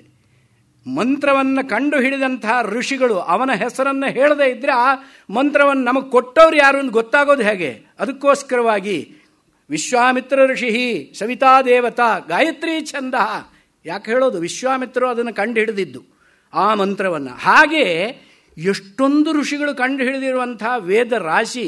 ಇದಕ್ಕೆ ಕಾಲ ನಿರ್ಣಯ ಮಾಡೋದು ಹೇಗೆ? ಋಷಿಗಳು ಬೇರೆ ಬೇರೆ ಕಾಲದಲ್ಲಿದ್ದವರು. ಅವರು ಕಂಡು ಹಿಡಿದಿರಂಥ ವೇದಕ್ಕೆ ಒಂದು 3000 ವರ್ಷದ ಹಿಂದೆ, 5000 ವರ್ಷದ ಹಿಂದೆ ಈ ವೇದ ಉದ್ಭವವಾಯಿತು. ಯಾರು ಮಾಡಿದರು? ಗೀತೆಯನ್ನು ಹೇಳಿ ನೀವು. ಗೀತೆಗೆ ಬೇಕಾದರೆ ಕಾಲ ನಿರ್ಣಯವನ್ನು ಮಾಡಿ. ಯಾಕೆ? ವ್ಯಾಸರು ಬರೆದಿದ್ದದು. ವ್ಯಾಸರಿಗೆ ದ್ವಾಪರ ಯುಗ ಅನ್ನುವಂಥದ್ದು ಒಂದು ಕಾಲವಿದೆ. ಅವರು ಬರೆದಿರುವಂತಹದ್ದು ಶ್ಲೋಕಗಳು 700 ಶ್ಲೋಕಗಳು. ಅದಕ್ಕೆ ಕಾಲ ನಿರ್ಣಯ ಮಾಡಿ. ಯಾಜ್ಞವಲ್ಕ್ಯ ಸ್ಮೃತಿ, ಯಾಜ್ಞವಲ್ಕ್ಯರು ಬರೆದಿದ್ದು, ಅದಕ್ಕೆ ಕಾಲ ನಿರ್ಣಯ ಮಾಡಿ. ಅದು ಬಿಟ್ಟು ಸಂಪೂರ್ಣ ವೇದಗಳಿಗೆ ಒಂದು ಕಾಲವನ್ನು ನಿರ್ಣಯ ಮಾಡಿಕೊಳ್ಳುವಂತಹ ಒಂದು ಸಾಹಸಕ್ಕೆ ಕೈ ಹಾಕುವುದು ಪರಮ ಮೂರ್ಖತನ. ಬೃಹದಾರಣ್ಯಕರ ಒಂದು ಶುಕ್ಲ ಯಜುರ್ವೇದಕ್ಕೆ ಸಂಬಂಧಪಟ್ಟ ಬೃಹದಾರಣ್ಯಕೋಪನಿಷತ್ತನ್ನು ನಮಗೆ ಕೊಟ್ಟವರು ಸಂಪೂರ್ಣ ಯಾಜ್ಞವಲ್ಕ್ಯ ಮಹರ್ಷಿಗಳು. ಅದು ಯಾಜ್ಞವಲ್ಕ್ಯರಿಗೆ ಸಲ್ಲುವಂಥದ್ದು, ಅವ್ರದ್ದು ಪೇಟೆಂಟ್ ಅದು. ಹಾಗಿರುವಾಗ ವೇದಕ್ಕೆ ಇವನು ತನ್ನವನು ಇವನು ಪರಕೀಯ ಅನ್ನುವಂಥ ಈ ಅಹಂತ ಮಮತ ಮಾತ್ಸರ್ಯ ರಾಗ ದ್ವೇಷಾದಿಗಳು ಇರೋದಿಲ್ಲ. ಇದ್ದಿದ್ದನ್ನು ಇದ್ದ ಹಾಗೆ ಹೇಳುತ್ತೆ, ತತ್ವವನ್ನು ತಿಳಿಸಿಕೊಡುವಂಥದ್ದು.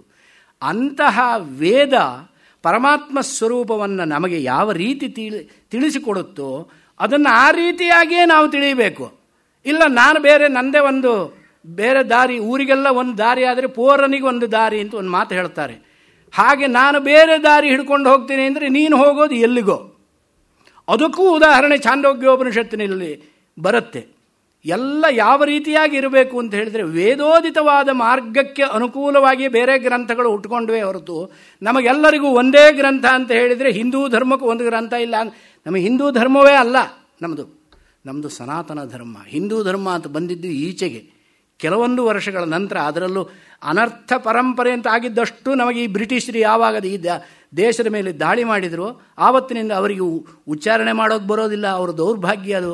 ಸಿಂಧೂ ಕಣಿವೆ, ಸಿಂಧೂ ನಾಗರಿಕತೆ ಎನ್ನುವಂಥದ್ದು ನಮ್ಮ ನಾಗರಿಕತೆ. ಅದನ್ನು ಅವರು ಎಲ್ಲದನ್ನೂ ಅಪಭ್ರಂಶ ಮಾಡಿಟ್ರು. ಕಾಶಿಯನ್ನು ಬನಾರಸ್ ಮಾಡಿಬಿಟ್ರು, ದುರ್ಜಯಲಿಂಗವನ್ನು ಡಾರ್ಜಿಲಿಂಗ್ ಮಾಡಿಬಿಟ್ರು, ಜಾಬಾಲಿಪುರವನ್ನು ಜಬಲ್ಪುರ್ ಮಾಡಿಬಿಟ್ರು. ಎಲ್ಲಿವರೆಗೆ ಅಪಭ್ರಂಶಗಳು? ಅವರು ನಮ್ಮ ವೇದವನ್ನು ವ್ಯಾಖ್ಯಾನ ಮಾಡಲಿಕ್ಕೆ ಮ್ಯಾಕ್ಸ್ ಮುಲ್ಲರ್ ಮುಖಾಂತರ ಹೊರಟರು. ಏನು ಅವ್ರಿಗೆ ಗೊತ್ತು? ನಮ್ಮ ಸಂಸ್ಕೃತಿ ಗೊತ್ತಿಲ್ಲ.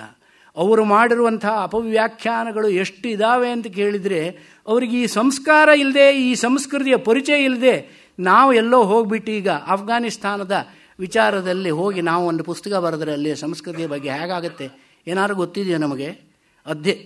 ಅಧ್ಯಯನ ಮಾಡಿ ಬರೆಯೋದು ಬೇರೆ, ಅನುಭವಿಸಿ ಬರೆಯೋದು ಬೇರೆ. ಅನುಭವಿಸಬೇಕಾದ್ರೆ ಆ ಸಂಸ್ಕೃತಿಯ ನಮ್ಮಲ್ಲಿದ್ದರೆ ನಮಗೆ ಅನುಭವ ಇರುತ್ತೆ. ನಾವು ನಮ್ಮ ಸಂಸ್ಕೃತಿಯ ಬಗ್ಗೆ ಮಾತನಾಡುವುದಕ್ಕೆ ಹಕ್ಕುದಾರರು, ಅಧಿಕಾರಿಗಳು.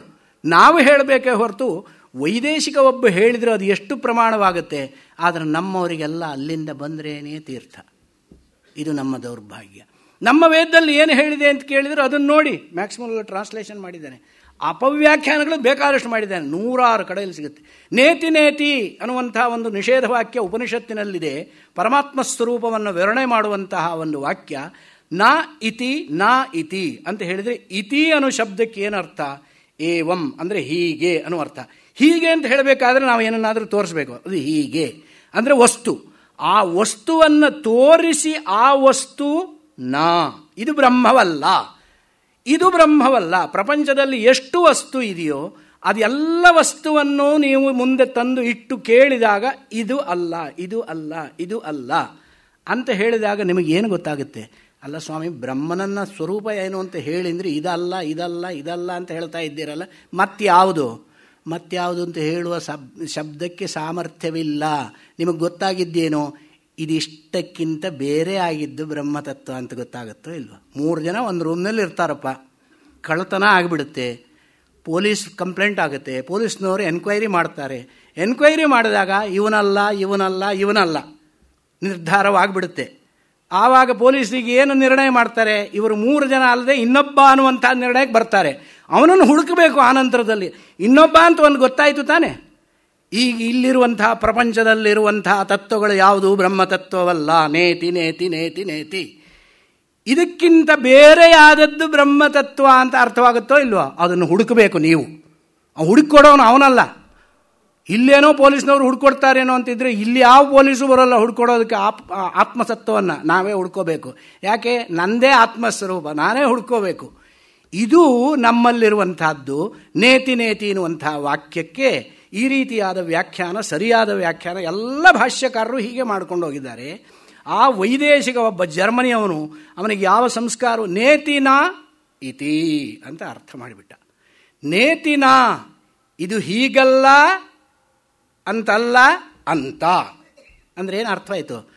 Double negative gives positive meaning. ದ್ವೌ ನಯೌ ಪ್ರಕೃತಾರ್ಥಂ ದೃಢಯತಃ ಅಂತ ಹೇಳ್ತಾರೆ. ರಾವಣನು ಲೋಕಪಾಲಕರ ಮನಸ್ಸನ್ನ ಕಂಪಿಸಲಿಲ್ಲವೆಂಬುದಿಲ್ಲ ಅಂತ ಹೇಳಿದ್ರೆ ಏನಾಯ್ತು? ಕಂಪಿಸಿದ ಅಂತ ಅರ್ಥ ತಾನೆ. ಕಂಪಿಸಲಿಲ್ಲ ಎಂಬುದಿಲ್ಲ. Double negative gives positive meaning. ಕಂಪಿಸಿದ ಅನ್ನೋ ಅರ್ಥ. ಹೀಗೆ ವೇದದಲ್ಲಿ ಹೇಳಿ ನೇತಿನ ಇತಿ ಈ ರೀತಿಯಾಗಿ ಅರ್ಥ ಮಾಡಿಬಿಟ್ಟ. ನೇತಿನ ಇತಿ ಅಂತ ಹೇಳಿದ್ರೆ ಏನಾಯಿತು? ಪಾಸಿಟಿವ್ ಮೀನಿಂಗ್ ಬಂದ್ಬಿಡ್ತು. ಇದು ನೆಗೆಟಿವ್ ಆಗಿ ಹೇಳಬೇಕಾದ್ದು ಇಲ್ಲಿ. ಯಾಕೆಂದರೆ ಶಬ್ದಕ್ಕೆ ಪಾಸಿಟಿವ್ ಆಗಿ ಇದು ಹೀಗೆ ಪರಮಾತ್ಮ ಸ್ವರೂಪ ಅಂತ ಹೇಳುವ ಸಾಮರ್ಥ್ಯ ಶಬ್ದಕ್ಕಿಲ್ಲ. ಇದು ನಮ್ಮ ಸಂಸ್ಕೃತಿಯನ್ನು ತಿಳಿಯದ ವೈದೇಶಿಕರು ಮಾಡುವ ಅಪವ್ಯಾಖ್ಯಾನಗಳನ್ನು ಓದಿಕೊಂಡು ನಮ್ಮವರೇ ಎಷ್ಟೋ ಜನ ದೊಡ್ಡ ಪಂಡಿತರು ಅಂತ ಹೇಳಿಕೊಂಡು ಅಪವ್ಯಾಖ್ಯಾನ ಮಾಡ್ತಾ ಇದ್ದಾರೆ. ಈ ಒಂದು ದೌರ್ಭಾಗ್ಯಕ್ಕೆ ನಾವು ಏನು ಹೇಳೋಣ? ನಮ್ಮದನ್ನು ನಾವು ತಿಳ್ಕೊಳ್ಳೋಣ. ಇಷ್ಟು ತಿಳ್ಕೊಂಡ್ರೆ ಸಾಕು. ಇಷ್ಟು ತಿಳ್ಕೊಳ್ಳದಿದ್ರು ಇಷ್ಟು ತಿಳ್ಕೊಂಡ್ರೆ ಸಾಧನೆಗೆ ಸಾಕಾಗುತ್ತೆ. ನಮಗೆ ಅವರ ಮೊರೆ ಹೋಗಬೇಕಾದ ಅಗತ್ಯವಿಲ್ಲ. ಆದರೆ ಎಲ್ಲದು ವೆಸ್ಟರ್ನಿಂದ ಬಂದ್ರೇನೇ ಅದಕ್ಕೆ ತೀರ್ಥ. ಅದಕ್ಕಾಗಿ ಅಲ್ವೇ ವಿವೇಕಾನಂದರು ಶಿಕಾಗೋಗೆ ಹೋಗಿ ಅವರು ಇಲ್ಲಿ ಮೊದಲು ಹೇಳ್ತಾ ಇದ್ರು, ಎಷ್ಟು ಹೇಳಿದ್ರು ಯಾರೂ ಕೇಳ್ತಾ ಇರಲಿಲ್ಲ. ಅಲ್ಲಿ ಹೋಗಿ ಎಲ್ಲರಿಗೂ ಅಲ್ಲಿರುವಂತಹ ಜನರಿಗೆ ಇವರು ಸಂಬೋಧನೆ ಮಾಡಿದಾಗಲೇ ಅವರಿಗೆ ಒಂದು ಚೇತನ ಬಂದ್ಬಿಡ್ತಂತೆ. ಬ್ರದರ್ಸ್ ಆ್ಯಂಡ್ ಸಿಸ್ಟರ್ಸ್ ಅಂತ ಸಂಬೋಧನೆ ಮಾಡಿದರು. ಈ ಸಂಸ್ಕಾರ ಅವರಿಗಿರಲಿಲ್ಲ. ಅವ್ರ ಸಂಸ್ಕಾರ ಅಷ್ಟು ಹೀನ ಸಂಸ್ಕಾರ. ಬ್ರದರ್ಸ್ ಆ್ಯಂಡ್ ಸಿಸ್ಟರ್ಸ್ ಅಂತ ಹೇಳುವಂಥದ್ದು ಎಂಥ ಉದಾತ್ತ ಭಾವನೆ. ಈ ಒಂದು ಸಂಬೋಧನೆಯಿಂದಲೇ ಅವರಿಗೆ ಪುಳಕಿತವಾದಂಥವರು. ಆನಂತರದಲ್ಲಿ ಅವರು ವೇದಾಂತ ತತ್ವವನ್ನು ಅದನ್ನು ಸಂಪೂರ್ಣವಾಗಿ ಅಲ್ಲಿ ಹೇಳಿದಾಗ ಅವರ ಮಾತು ಅಲ್ಲಿ ಪ್ರತಿಫಲಿತವಾಗಿ ಅಲ್ಲಿಯವರೆಲ್ಲ ಮೆಚ್ಚಿಕೊಂಡ ನಂತರ ಇಲ್ಲಿ ಬಂದ ಮೇಲೆ ಅವ್ರನ್ನ ಮೆಚ್ಚಿಕೊಂಡ್ರು. ಅಲ್ಲಿವರೆಗೆ ವಿವೇಕಾನಂದರನ್ನು ಯಾರೂ ಮೆಚ್ಚಿಕೊಂಡಿರಲಿಲ್ಲ. ಇದು ನಮ್ಮ ದೌರ್ಭಾಗ್ಯ. ಹಾಗೆ ಇರುವಂತಹ ಆತ್ಮತತ್ವವನ್ನು ನಾವು ತಿಳಿದಾಗ ನ ಶೋಚತಿ, ಶೋಕಕ್ಕೆ ಅವಕಾಶವಿರೋದಿಲ್ಲ. ಹಾಗಾದರೆ ಈ ಮನುಷ್ಯನನ್ನು, ಈ ಮನುಷ್ಯ ಅಂತಲ್ಲ, ಈ ತತ್ವವನ್ನು ತಿಳಿಯೋದಾದರೂ ಹೇಗೆ? ನಾಯಮಾತ್ಮ ಪ್ರವಚನೇನ ಲಭ್ಯ ನ ಮೇಧಯ ನ ಬಹುನಾ ಶ್ರುತೇನ ಯಮೇವೈಷ ವೃಣುತೆ ತೇನ ಲಭ್ಯ ತಸ್ಯೈಷ ಆತ್ಮ ವಿವೃಣುತೆ ತನುಂ ಸ್ವಾಂ. ಈ ಆತ್ಮತತ್ವ ಅತ್ಯಂತ ದುರ್ವಿಜ್ಞೇಯ. ತಿಳಿಯೋದು ಸುಲಭವಾಗಿ ತಿಳಿಯೋದಕ್ಕೆ ಸಾಧ್ಯವಿಲ್ಲ. ನಿಮಗೆಲ್ಲರಿಗೂ ಸುಲಭವಾಗಿ ತಿಳಿಯುವಂತಹ ಒಂದು ವಿಚಾರ ಹೇಳೋ, ಆತ್ಮತತ್ವವನ್ನು ಸುಲಭವಾಗಿ ತಿಳಿಯಬೇಕಾದರೆ ಯಾವುದೂ ಇಲ್ಲದೇ ಇರುವಂತಹ ನಿಷ್ಕಳಂಕವಾದಂತಹ ನಿತ್ಯ ಶುದ್ಧ ಬುದ್ಧ ಮುಕ್ತ ಸ್ವಭಾವ, ಆನಂದ ಸ್ವರೂಪ, ಸಚ್ಚಿದಾನಂದ ಸ್ವರೂಪ ಪರಮಾತ್ಮ ಅಂತ ಏನು ಹೇಳ್ತೀವೋ ಇದು ನಮಗೆ ಪ್ರತಿನಿತ್ಯವೂ ಅನುಭವಕ್ಕೆ ಬರುತ್ತೆ. ನಾವು ವಿಮರ್ಶೆ ಮಾಡಿರೋದಿಲ್ಲ ಅಷ್ಟೇ. ಸುಷುಪ್ತಿಯನ್ನು ನೀವು ಒಂದು ಸ್ವಲ್ಪ ವಿಮರ್ಶೆ ಮಾಡಿ. ಸುಷುಪ್ತಿ ಅಂತ ಹೇಳಿದರೆ ಡೀಪ್ ಸ್ಲೀಪ್ ಸ್ಟೇಟಸ್. ಅಂದರೆ ನಿದ್ರೆ ಬಂದಿರುತ್ತೆ, ಸ್ವಪ್ನ ನೋಡೋದಿಲ್ಲ. ಸ್ವಪ್ನಾವಸ್ಥೆ ಬೇರೆ, ಸುಷುಪ್ತ್ಯವಸ್ಥೆ ಬೇರೆ. ಇದು ಜಾಗೃತ ಅವಸ್ಥೆ. ಮಲಗಿದ ನಂತರ ನಿದ್ರೆ ಬರುತ್ತೆ. ನಿದ್ರೆಯಲ್ಲಿ ಸ್ವಪ್ನವನ್ನು ಕಾಣ್ತೀರಾ. ಎಷ್ಟೊತ್ತು ಕಾಣ್ತೀರಾ? ಸ್ವಲ್ಪ ಹೊತ್ತು ಕಾಣ್ತೀರಾ. ಆ ನಂತರದಲ್ಲಿ ಆ ಸ್ವಪ್ನ ಯಾವಾಗ ಮುಗಿದು ಹೋಯಿತು ಅನ್ನುವಂಥದ್ದು ಗೊತ್ತಿರೋದಿಲ್ಲ. ಸಂಪೂರ್ಣ ಗಾಢ ನಿದ್ರೆಯಲ್ಲಿ ಮುಳುಗಿರ್ತೀರ. ನಿಮಗೇನಾಗಿರುತ್ತೆ? ಹಿಂದಿನ ದಿವಸ ಕಾಲಿಗೆ ಪೆಟ್ಟಾಗಿರುತ್ತೆ ಅಥವಾ ತಲೆನೋವು ಬಂದಿರುತ್ತೆ, ಮಲಗಿಬಿಡ್ತೀರ. ತಲೆನೋವು ಬಂದವನಿಗೆ ನಿದ್ದೆ ಬಂದರೆ ತಲೆನೋವು ಹೋಗುತ್ತೆ, ತಲೆನೋವು ಇದ್ದರೆ ನಿದ್ದೆ ಬರೋದಿಲ್ಲ. ಅನ್ಯೋನ್ಯಾಶ್ರಯ. ಹುಚ್ಚು ಬಿಡದೆ ಮದುವೆ ಆಗೋಲ್ಲ, ಮದುವೆ ಆಗದೆ ಹುಚ್ಚು ಬಿಡೋಲ್ಲ ಅಂತ ಹೇಳ್ತಾರೆ ನೋಡಿ. ಹಾಗೆ ತಲೆನೋವು ಇದ್ದರೆ ನಿದ್ದೆ ಬರೋಲ್ಲ, ನಿದ್ದೆ ಬಂದರೆ ತಲೆನೋವು ಹೋಗುತ್ತೆ. ಆದರೆ ಈ ಅನುಭವ ಅಂತೂ ಎಲ್ಲರಿಗೂ ಇದ್ದೇ ಇದೆ. ತಲೆನೋವು ಬಂದವನು ಆ ನೋವನ್ನು ಅನುಭವಿಸ್ತಾ ರಾತ್ರಿ 2 ಗಂಟೆ ಮೇಲೆ ಯಾವಾಗ ನಿದ್ದೆ ಬಂತು ಅವನಿಗೆ ಗೊತ್ತಾಗೋಲ್ಲ. ಯಾವಾಗಲೂ ನಿದ್ದೆ ಬಂದಿರುತ್ತೆ, ಬೆಳಗಾಗೋಷ್ಟತ್ತೆ ತಲೆನೋವು ಬಿಟ್ಟು ಹೋಗಿರುತ್ತೆ. ಹೌದಾ? ಅದು ಬಿಟ್ಟು ಹೋಗೋದು ಹೇಗೆ ಅಂತ ಕೇಳಿದರೆ, ಇವನು ತನ್ನ ಸ್ವರೂಪದಲ್ಲಿ ನಿಂತಿರ್ತಾನೆ. ಇನ್ನೊಂದು ಕಡೆ ಲೀನವಾಗೋದಲ್ಲ, ಲೀನವಾಗ್ತಾನೆ ಅಂತ ಹೇಳ್ತಾರೆ. ಲೀನವಾಗ್ತಾನೆ ಅನ್ನೋ ಮಾತಿಗೆ ತಾತ್ಪರ್ಯವೇನು? ಯಾವತ್ತೂ ಶಬ್ದಕ್ಕೆ ಮೇಲೆ ಕಾಣುವ ಅರ್ಥಗಳು ಬೇರೆ, ತಾತ್ಪರ್ಯಾರ್ಥ ಅಂದರೆ ಗರ್ಭಿತವಾದ ಅರ್ಥ ಬೇರೆಯೇ ಇರುತ್ತೆ. ಹಾಗೆ ಲೀನವಾಗುವುದು ಅಂತ ಹೇಳಿದ್ರೇನು, ತನ್ನ ಸ್ವರೂಪದಲ್ಲಿ ತಾನು ನಿಂತುಕೊಂಡಿರ್ತಾನೆ. ಆದ್ದರಿಂದಲೇ ಒಳ್ಳೆ ನಿದ್ದೆ ಮಾಡಿ ಎದ್ದು ಈಚೆಗೆ ಬಂದ ನಂತರ ನೀವು ಸ್ವಲ್ಪ ವಿಮರ್ಶೆ ಮಾಡಬೇಕು ನಿಮ್ಮ ಸ್ವರೂಪವನ್ನು. ನಾಳೆಯಿಂದ ಅದೇ ಕೆಲಸ ಮಾಡಿ. ಬೆಳಗ್ಗೆ ಎದ್ದ ಕೂಡಲೇ ನನಗೆ ನಿದ್ದೆ ನಿನ್ನೆ ಹೇಗೆ ಬಂತು. ಎಲ್ಲರಿಗೂ ಒಂದೇ ರೀತಿಯಾದ ಅನುಭವ ಇರುತ್ತೆ, ಅದರಲ್ಲಿ ವ್ಯತ್ಯಾಸ ಇರೋದಿಲ್ಲ.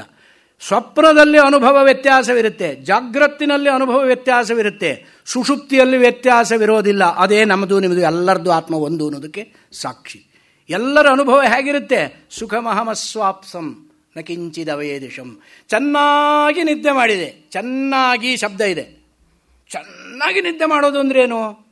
ಸುಖವಾಗಿ ಅಂತ ಅರ್ಥ. ಸುಖವಾಗಿ ನಿದ್ದೆ ಮಾಡಿದೆ, ನನಗೇನೂ ಗೊತ್ತಾಗಲಿಲ್ಲ. ಹೌದಾ? ಏನಾದರೂ ಗೊತ್ತಾಯಿತೋ? ಅಷ್ಟು ಬೇರೆ ಶಬ್ದ, ದೊಡ್ಡ ಮಳೆ ಬಂತ, ನನಗೆ ಗೊತ್ತೇ ಆಗಲಿಲ್ಲ. ಇಷ್ಟೆಲ್ಲ ಜಗಳ ಆಯಿತೋ, ಅದು ನನಗೆ ಗೊತ್ತೇ ಆಗಲಿಲ್ಲ. ನಾಯಿಗಳು ಬೊಗಳ್ತಾ ಇದ್ದು ನನಗೆ ಕೇಳಲೇ ಇಲ್ಲ. ಯಾಕೆ? ಇವನು ಆತ್ಮನಲ್ಲಿ ಲೀನವಾಗಿದ್ದ.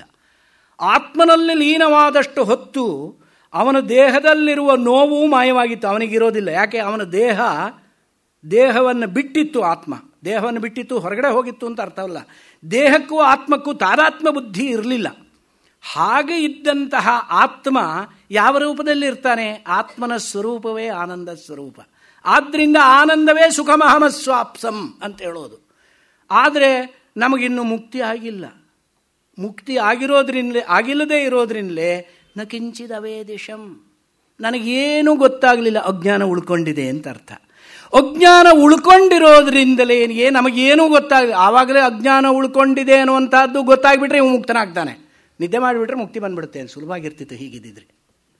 ಯಾವ ಶ್ರವಣ ನಿಧ್ಯಾಸನಾದಿಗಳ ಅಗತ್ಯವೂ ಬರ್ತಿರಲಿಲ್ಲ. ಆದರೆ ಹಾಗೆ ಆಗೋದಿಲ್ವೇ? ಮರುದಿವಸ ಬೆಳಗಾಗ್ತಾ ಇದ್ದ ಹಾಗೆ ನಾನು ನರಸಿಂಹಮೂರ್ತಿ, ಅವನು ನಾಗರಾಜನೇ, ಇವನೇ, ಅವನ ಸಂಸಾರವೇ, ಅವನ ಹೆಂಡತಿ, ಅವನ ಮಕ್ಕಳು, ಅವನ ಐಶ್ವರ್ಯ, ಅವನ ರಾಜ್ಯ, ಅವನ ದೇಶ, ಕೋಶ, ಇದು ಪುನಃ ಬಂದು ಒಕ್ಕರ್ಸ್ಕೊಂಡ್ಬಿಡುತ್ತೆ. ಸುಷುಪ್ತಿಯಲ್ಲಿ ಇದ್ದ ಸ್ವರೂಪ ಕಂಟಿನ್ಯೂ ಆದರೆ ಎಲ್ಲರೂ ಮುಕ್ತರಾಗ್ತಾರೆ. ಆ ಒಂದು ಸುಷುಪ್ತಿಯಲ್ಲಿ ಯಾರಿಗಾದರೂ ಭಿನ್ನವಾದ ಅನುಭವ ಇದ್ದರೆ ಹೇಳಿ ನನಗೆ. ಯಾರಿಗಾದರೂ ಬೇರೆ ರೀತಿಯಾದ ಅನುಭವ ಬರಲಿಕ್ಕೆ ಸಾಧ್ಯವೋ? ಸುಖಮಹಮಸ್ವಾಪ್ಸಂ ನ ಕಿಂಚಿದವೇ. ಚೆನ್ನಾಗಿ ನಿದ್ದೆ ಮಾಡಿ, ಸುಖವಾಗಿ ನಿದ್ದೆ ಮಾಡಿದೆ, ನನಗೇನು ಗೊತ್ತಾಗಲಿಲ್ಲ. ಅಷ್ಟೇನಾ? ನನಗೇನು ಗೊತ್ತಾಗಲಿಲ್ಲ ಅನ್ನೋದು ಗೊತ್ತಾಗಿದೆ. ಇಲ್ಲ, ನೀವು ಬೆಳಗ್ಗೆ ಹೇಳೋದು ಹೇಗೆ? ನನಗೇನೂ ಗೊತ್ತಾಗಲಿಲ್ಲ ಆಗ ಅನ್ನುವಂಥದ್ದು ನಿಮಗೆ ಹೆಂಗೆ ಗೊತ್ತಾಯಿತು? ಯಾಕೆಂದರೆ ಅನುಭವಿಸೋನು ನೀನೇ. ಇನ್ನೊಬ್ಬ ಅನುಭವಿಸಿ ನೀವು ಹೇಳೋಕ್ಕಾಗೋಲ್ಲ. ನನ್ನ ಅನುಭವ ಇದ್ದರೆ ಅದು ನೀವು ಹೆಂಗೆ ಹೇಳ್ತೀರಾ? ನಿಮ್ಮ ಅನುಭವ ನಾನು ಹೆಂಗೆ ಹೇಳಲಿ? ಯಾರಿಗೆ ಅನುಭವ ಆಗಿರ್ತೋ ಅವನೇ ಪರಾಮರ್ಶೆ ಮಾಡಬೇಕು, ಸ್ಮರಣೆ ಮಾಡ್ಕೋಬೇಕು. ಆದ್ದರಿಂದ ಸುಷುಪ್ತಿಯಲ್ಲಿ ಯಾರಿಗೆ ಈ ಅನುಭವ ಇರುತ್ತೋ ಅವನೇ ಜಾಗ್ರತ್ತಿನಲ್ಲಿ ಜೀವನಾಗಿದ್ದಾನೆ ಅಂತ ಹೇಳಿದ್ರಿ. ಈ ದೇಹ ಸಂಬಂಧ, ಇಂದ್ರಿಯ ಸಂಬಂಧ, ಅಂತಃಕರಣದ ಸಂಬಂಧ ಮಾಡಿಕೊಂಡಿದ್ದಾಗ ಅವನಿಗೆ ಈ ಸ್ಮರಣೆ ಬರುತ್ತೆ. ಇದೇ ಆತ್ಮಸ್ವರೂಪ. ಇದಕ್ಕಿಂತ ಇನ್ನು ಬೇರೆ ಏನು ಹೇಳಬೇಕು? ಆದರೆ ಇದನ್ನು ನೀವು ಯಾವ ಶಬ್ದದಿಂದ ಹೇಳ್ತೀರಾ? ಶಬ್ದದಿಂದ ಹೇಳಲಿಕ್ಕೆ ಸಾಧ್ಯವೇ ಇದು? ನಿಮ್ಮ ಅನುಭವ ಅದನ್ನ ಹ್ಯಾಂಗಪ್ಪ ಹೇಳೋದು? ಸುಷುಪ್ತಿಯಲ್ಲಿ ನನಗೆ ಹೇಗೆ ಅನುಭವ ಆಯಿತು ಅಂದರೆ ನೀವು ಅನುಭವಿಸ್ಕೋಬೇಕು. ಅದನ್ನು ಹೇಳೋಕ್ಕೆ ಸಾಧ್ಯವಿಲ್ಲ. ಹೇಳಿದರೆ ಸಕ್ಕರೆ ಸಿಹಿಯಾಗಿದೆ ಅಂತ ನಾನು ಹೇಳ್ತೇನೆ. ಸಿಹಿಯಾಗಿದೆ ಅಂದರೆ ಆ ಸಿಹಿನು ಅಂಥದ್ದು ಒಂದು ಸಾರಿಯೂ ಸಕ್ಕರೆ ತಿನ್ನದಿದ್ದವನಿಗೆ, ಸಿಹಿನು ಶಬ್ದವೇ ಗೊತ್ತಿಲ್ಲದೆ ಇದ್ದವನಿಗೆ ಸಕ್ಕರೆ ಸಿಹಿಯಾಗಿದೆ ಅಂತ ಹೇಳಿದ ಕೂಡಲೇ ಗೊತ್ತಾಗುತ್ತೋ? ಇಲ್ಲ ತಾನೆ? ಆವಾಗ ಅವನಿಗೆ ಗೊತ್ತುಪಡಿಸ್ಬೇಕಾದ್ರೆ ಏನು ಮಾಡಬೇಕು? ಅವನ ಬಾಯಿಗೆ ಸಕ್ಕರೆ ಹಾಕಬೇಕು, ಅವನ ಅನುಭವಕ್ಕೆ ಬರಬೇಕು. ಅಂದರೆ ಅನುಭವಕ್ಕೆ ಬರುವವರೆಗೆ ಎಲ್ಲವೂ ಪರೋಕ್ಷ ಜ್ಞಾನ. ಯಾವಾಗ ಅನುಭವಕ್ಕೆ ಬರುತ್ತೋ ಅದು ಅಪರೋಕ್ಷ ಜ್ಞಾನ, ಅದನ್ನೇ ಅಪರೋಕ್ಷ ಅನುಭೂತಿ. ಅದು ಬರಬೇಕಾದ್ರೆ ಪ್ರತಿಯೊಬ್ಬರೂ ಪ್ರಯತ್ನ ಪಡಬೇಕು. ತನ್ನಲ್ಲೇ ತನಗೆ ಅನುಭವ ಬರಬೇಕೇ ಹೊರತು ಇದನ್ನು ಯಾವ ಶಾಸ್ತ್ರದಿಂದ ಹೇಳಲಿಕ್ಕಾಗೋದಿಲ್ಲ, ಪ್ರವಚನದಿಂದಲೂ ಹೇಳಲಿಕ್ಕಾಗೋದಿಲ್ಲ. ಮತ್ತೇನಕ್ಕೆ ಮಾಡ್ತೀರಿ? ಮುಗಿಸ್ಬಿಡಿ, ಇವತ್ತೇ ಮುಗಿಸ್ಬಿಡೋಣ, ನಾಳೆ ಮುಂದುವರಿಸೋಣ. ಆದ್ದರಿಂದ ನಾಯಮಾತ್ಮ ಪ್ರವಚನೇನ ಲಭ್ಯ ಅನ್ನುವಂಥ ಮಾತನ್ನು ನಾಳೆ ದಿವಸ ಹೇಳೋಣ. ಇಷ್ಟೊತ್ತು ಶ್ರದ್ಧೆಯಿಂದ ಕೇಳಿದ ಆಸ್ತಿಕ ಮಹಾಜನತೆಗಳೆಲ್ಲರಿಗೂ ಹೃತ್ಪೂರ್ವಕವಾದ ಧನ್ಯವಾದಗಳು.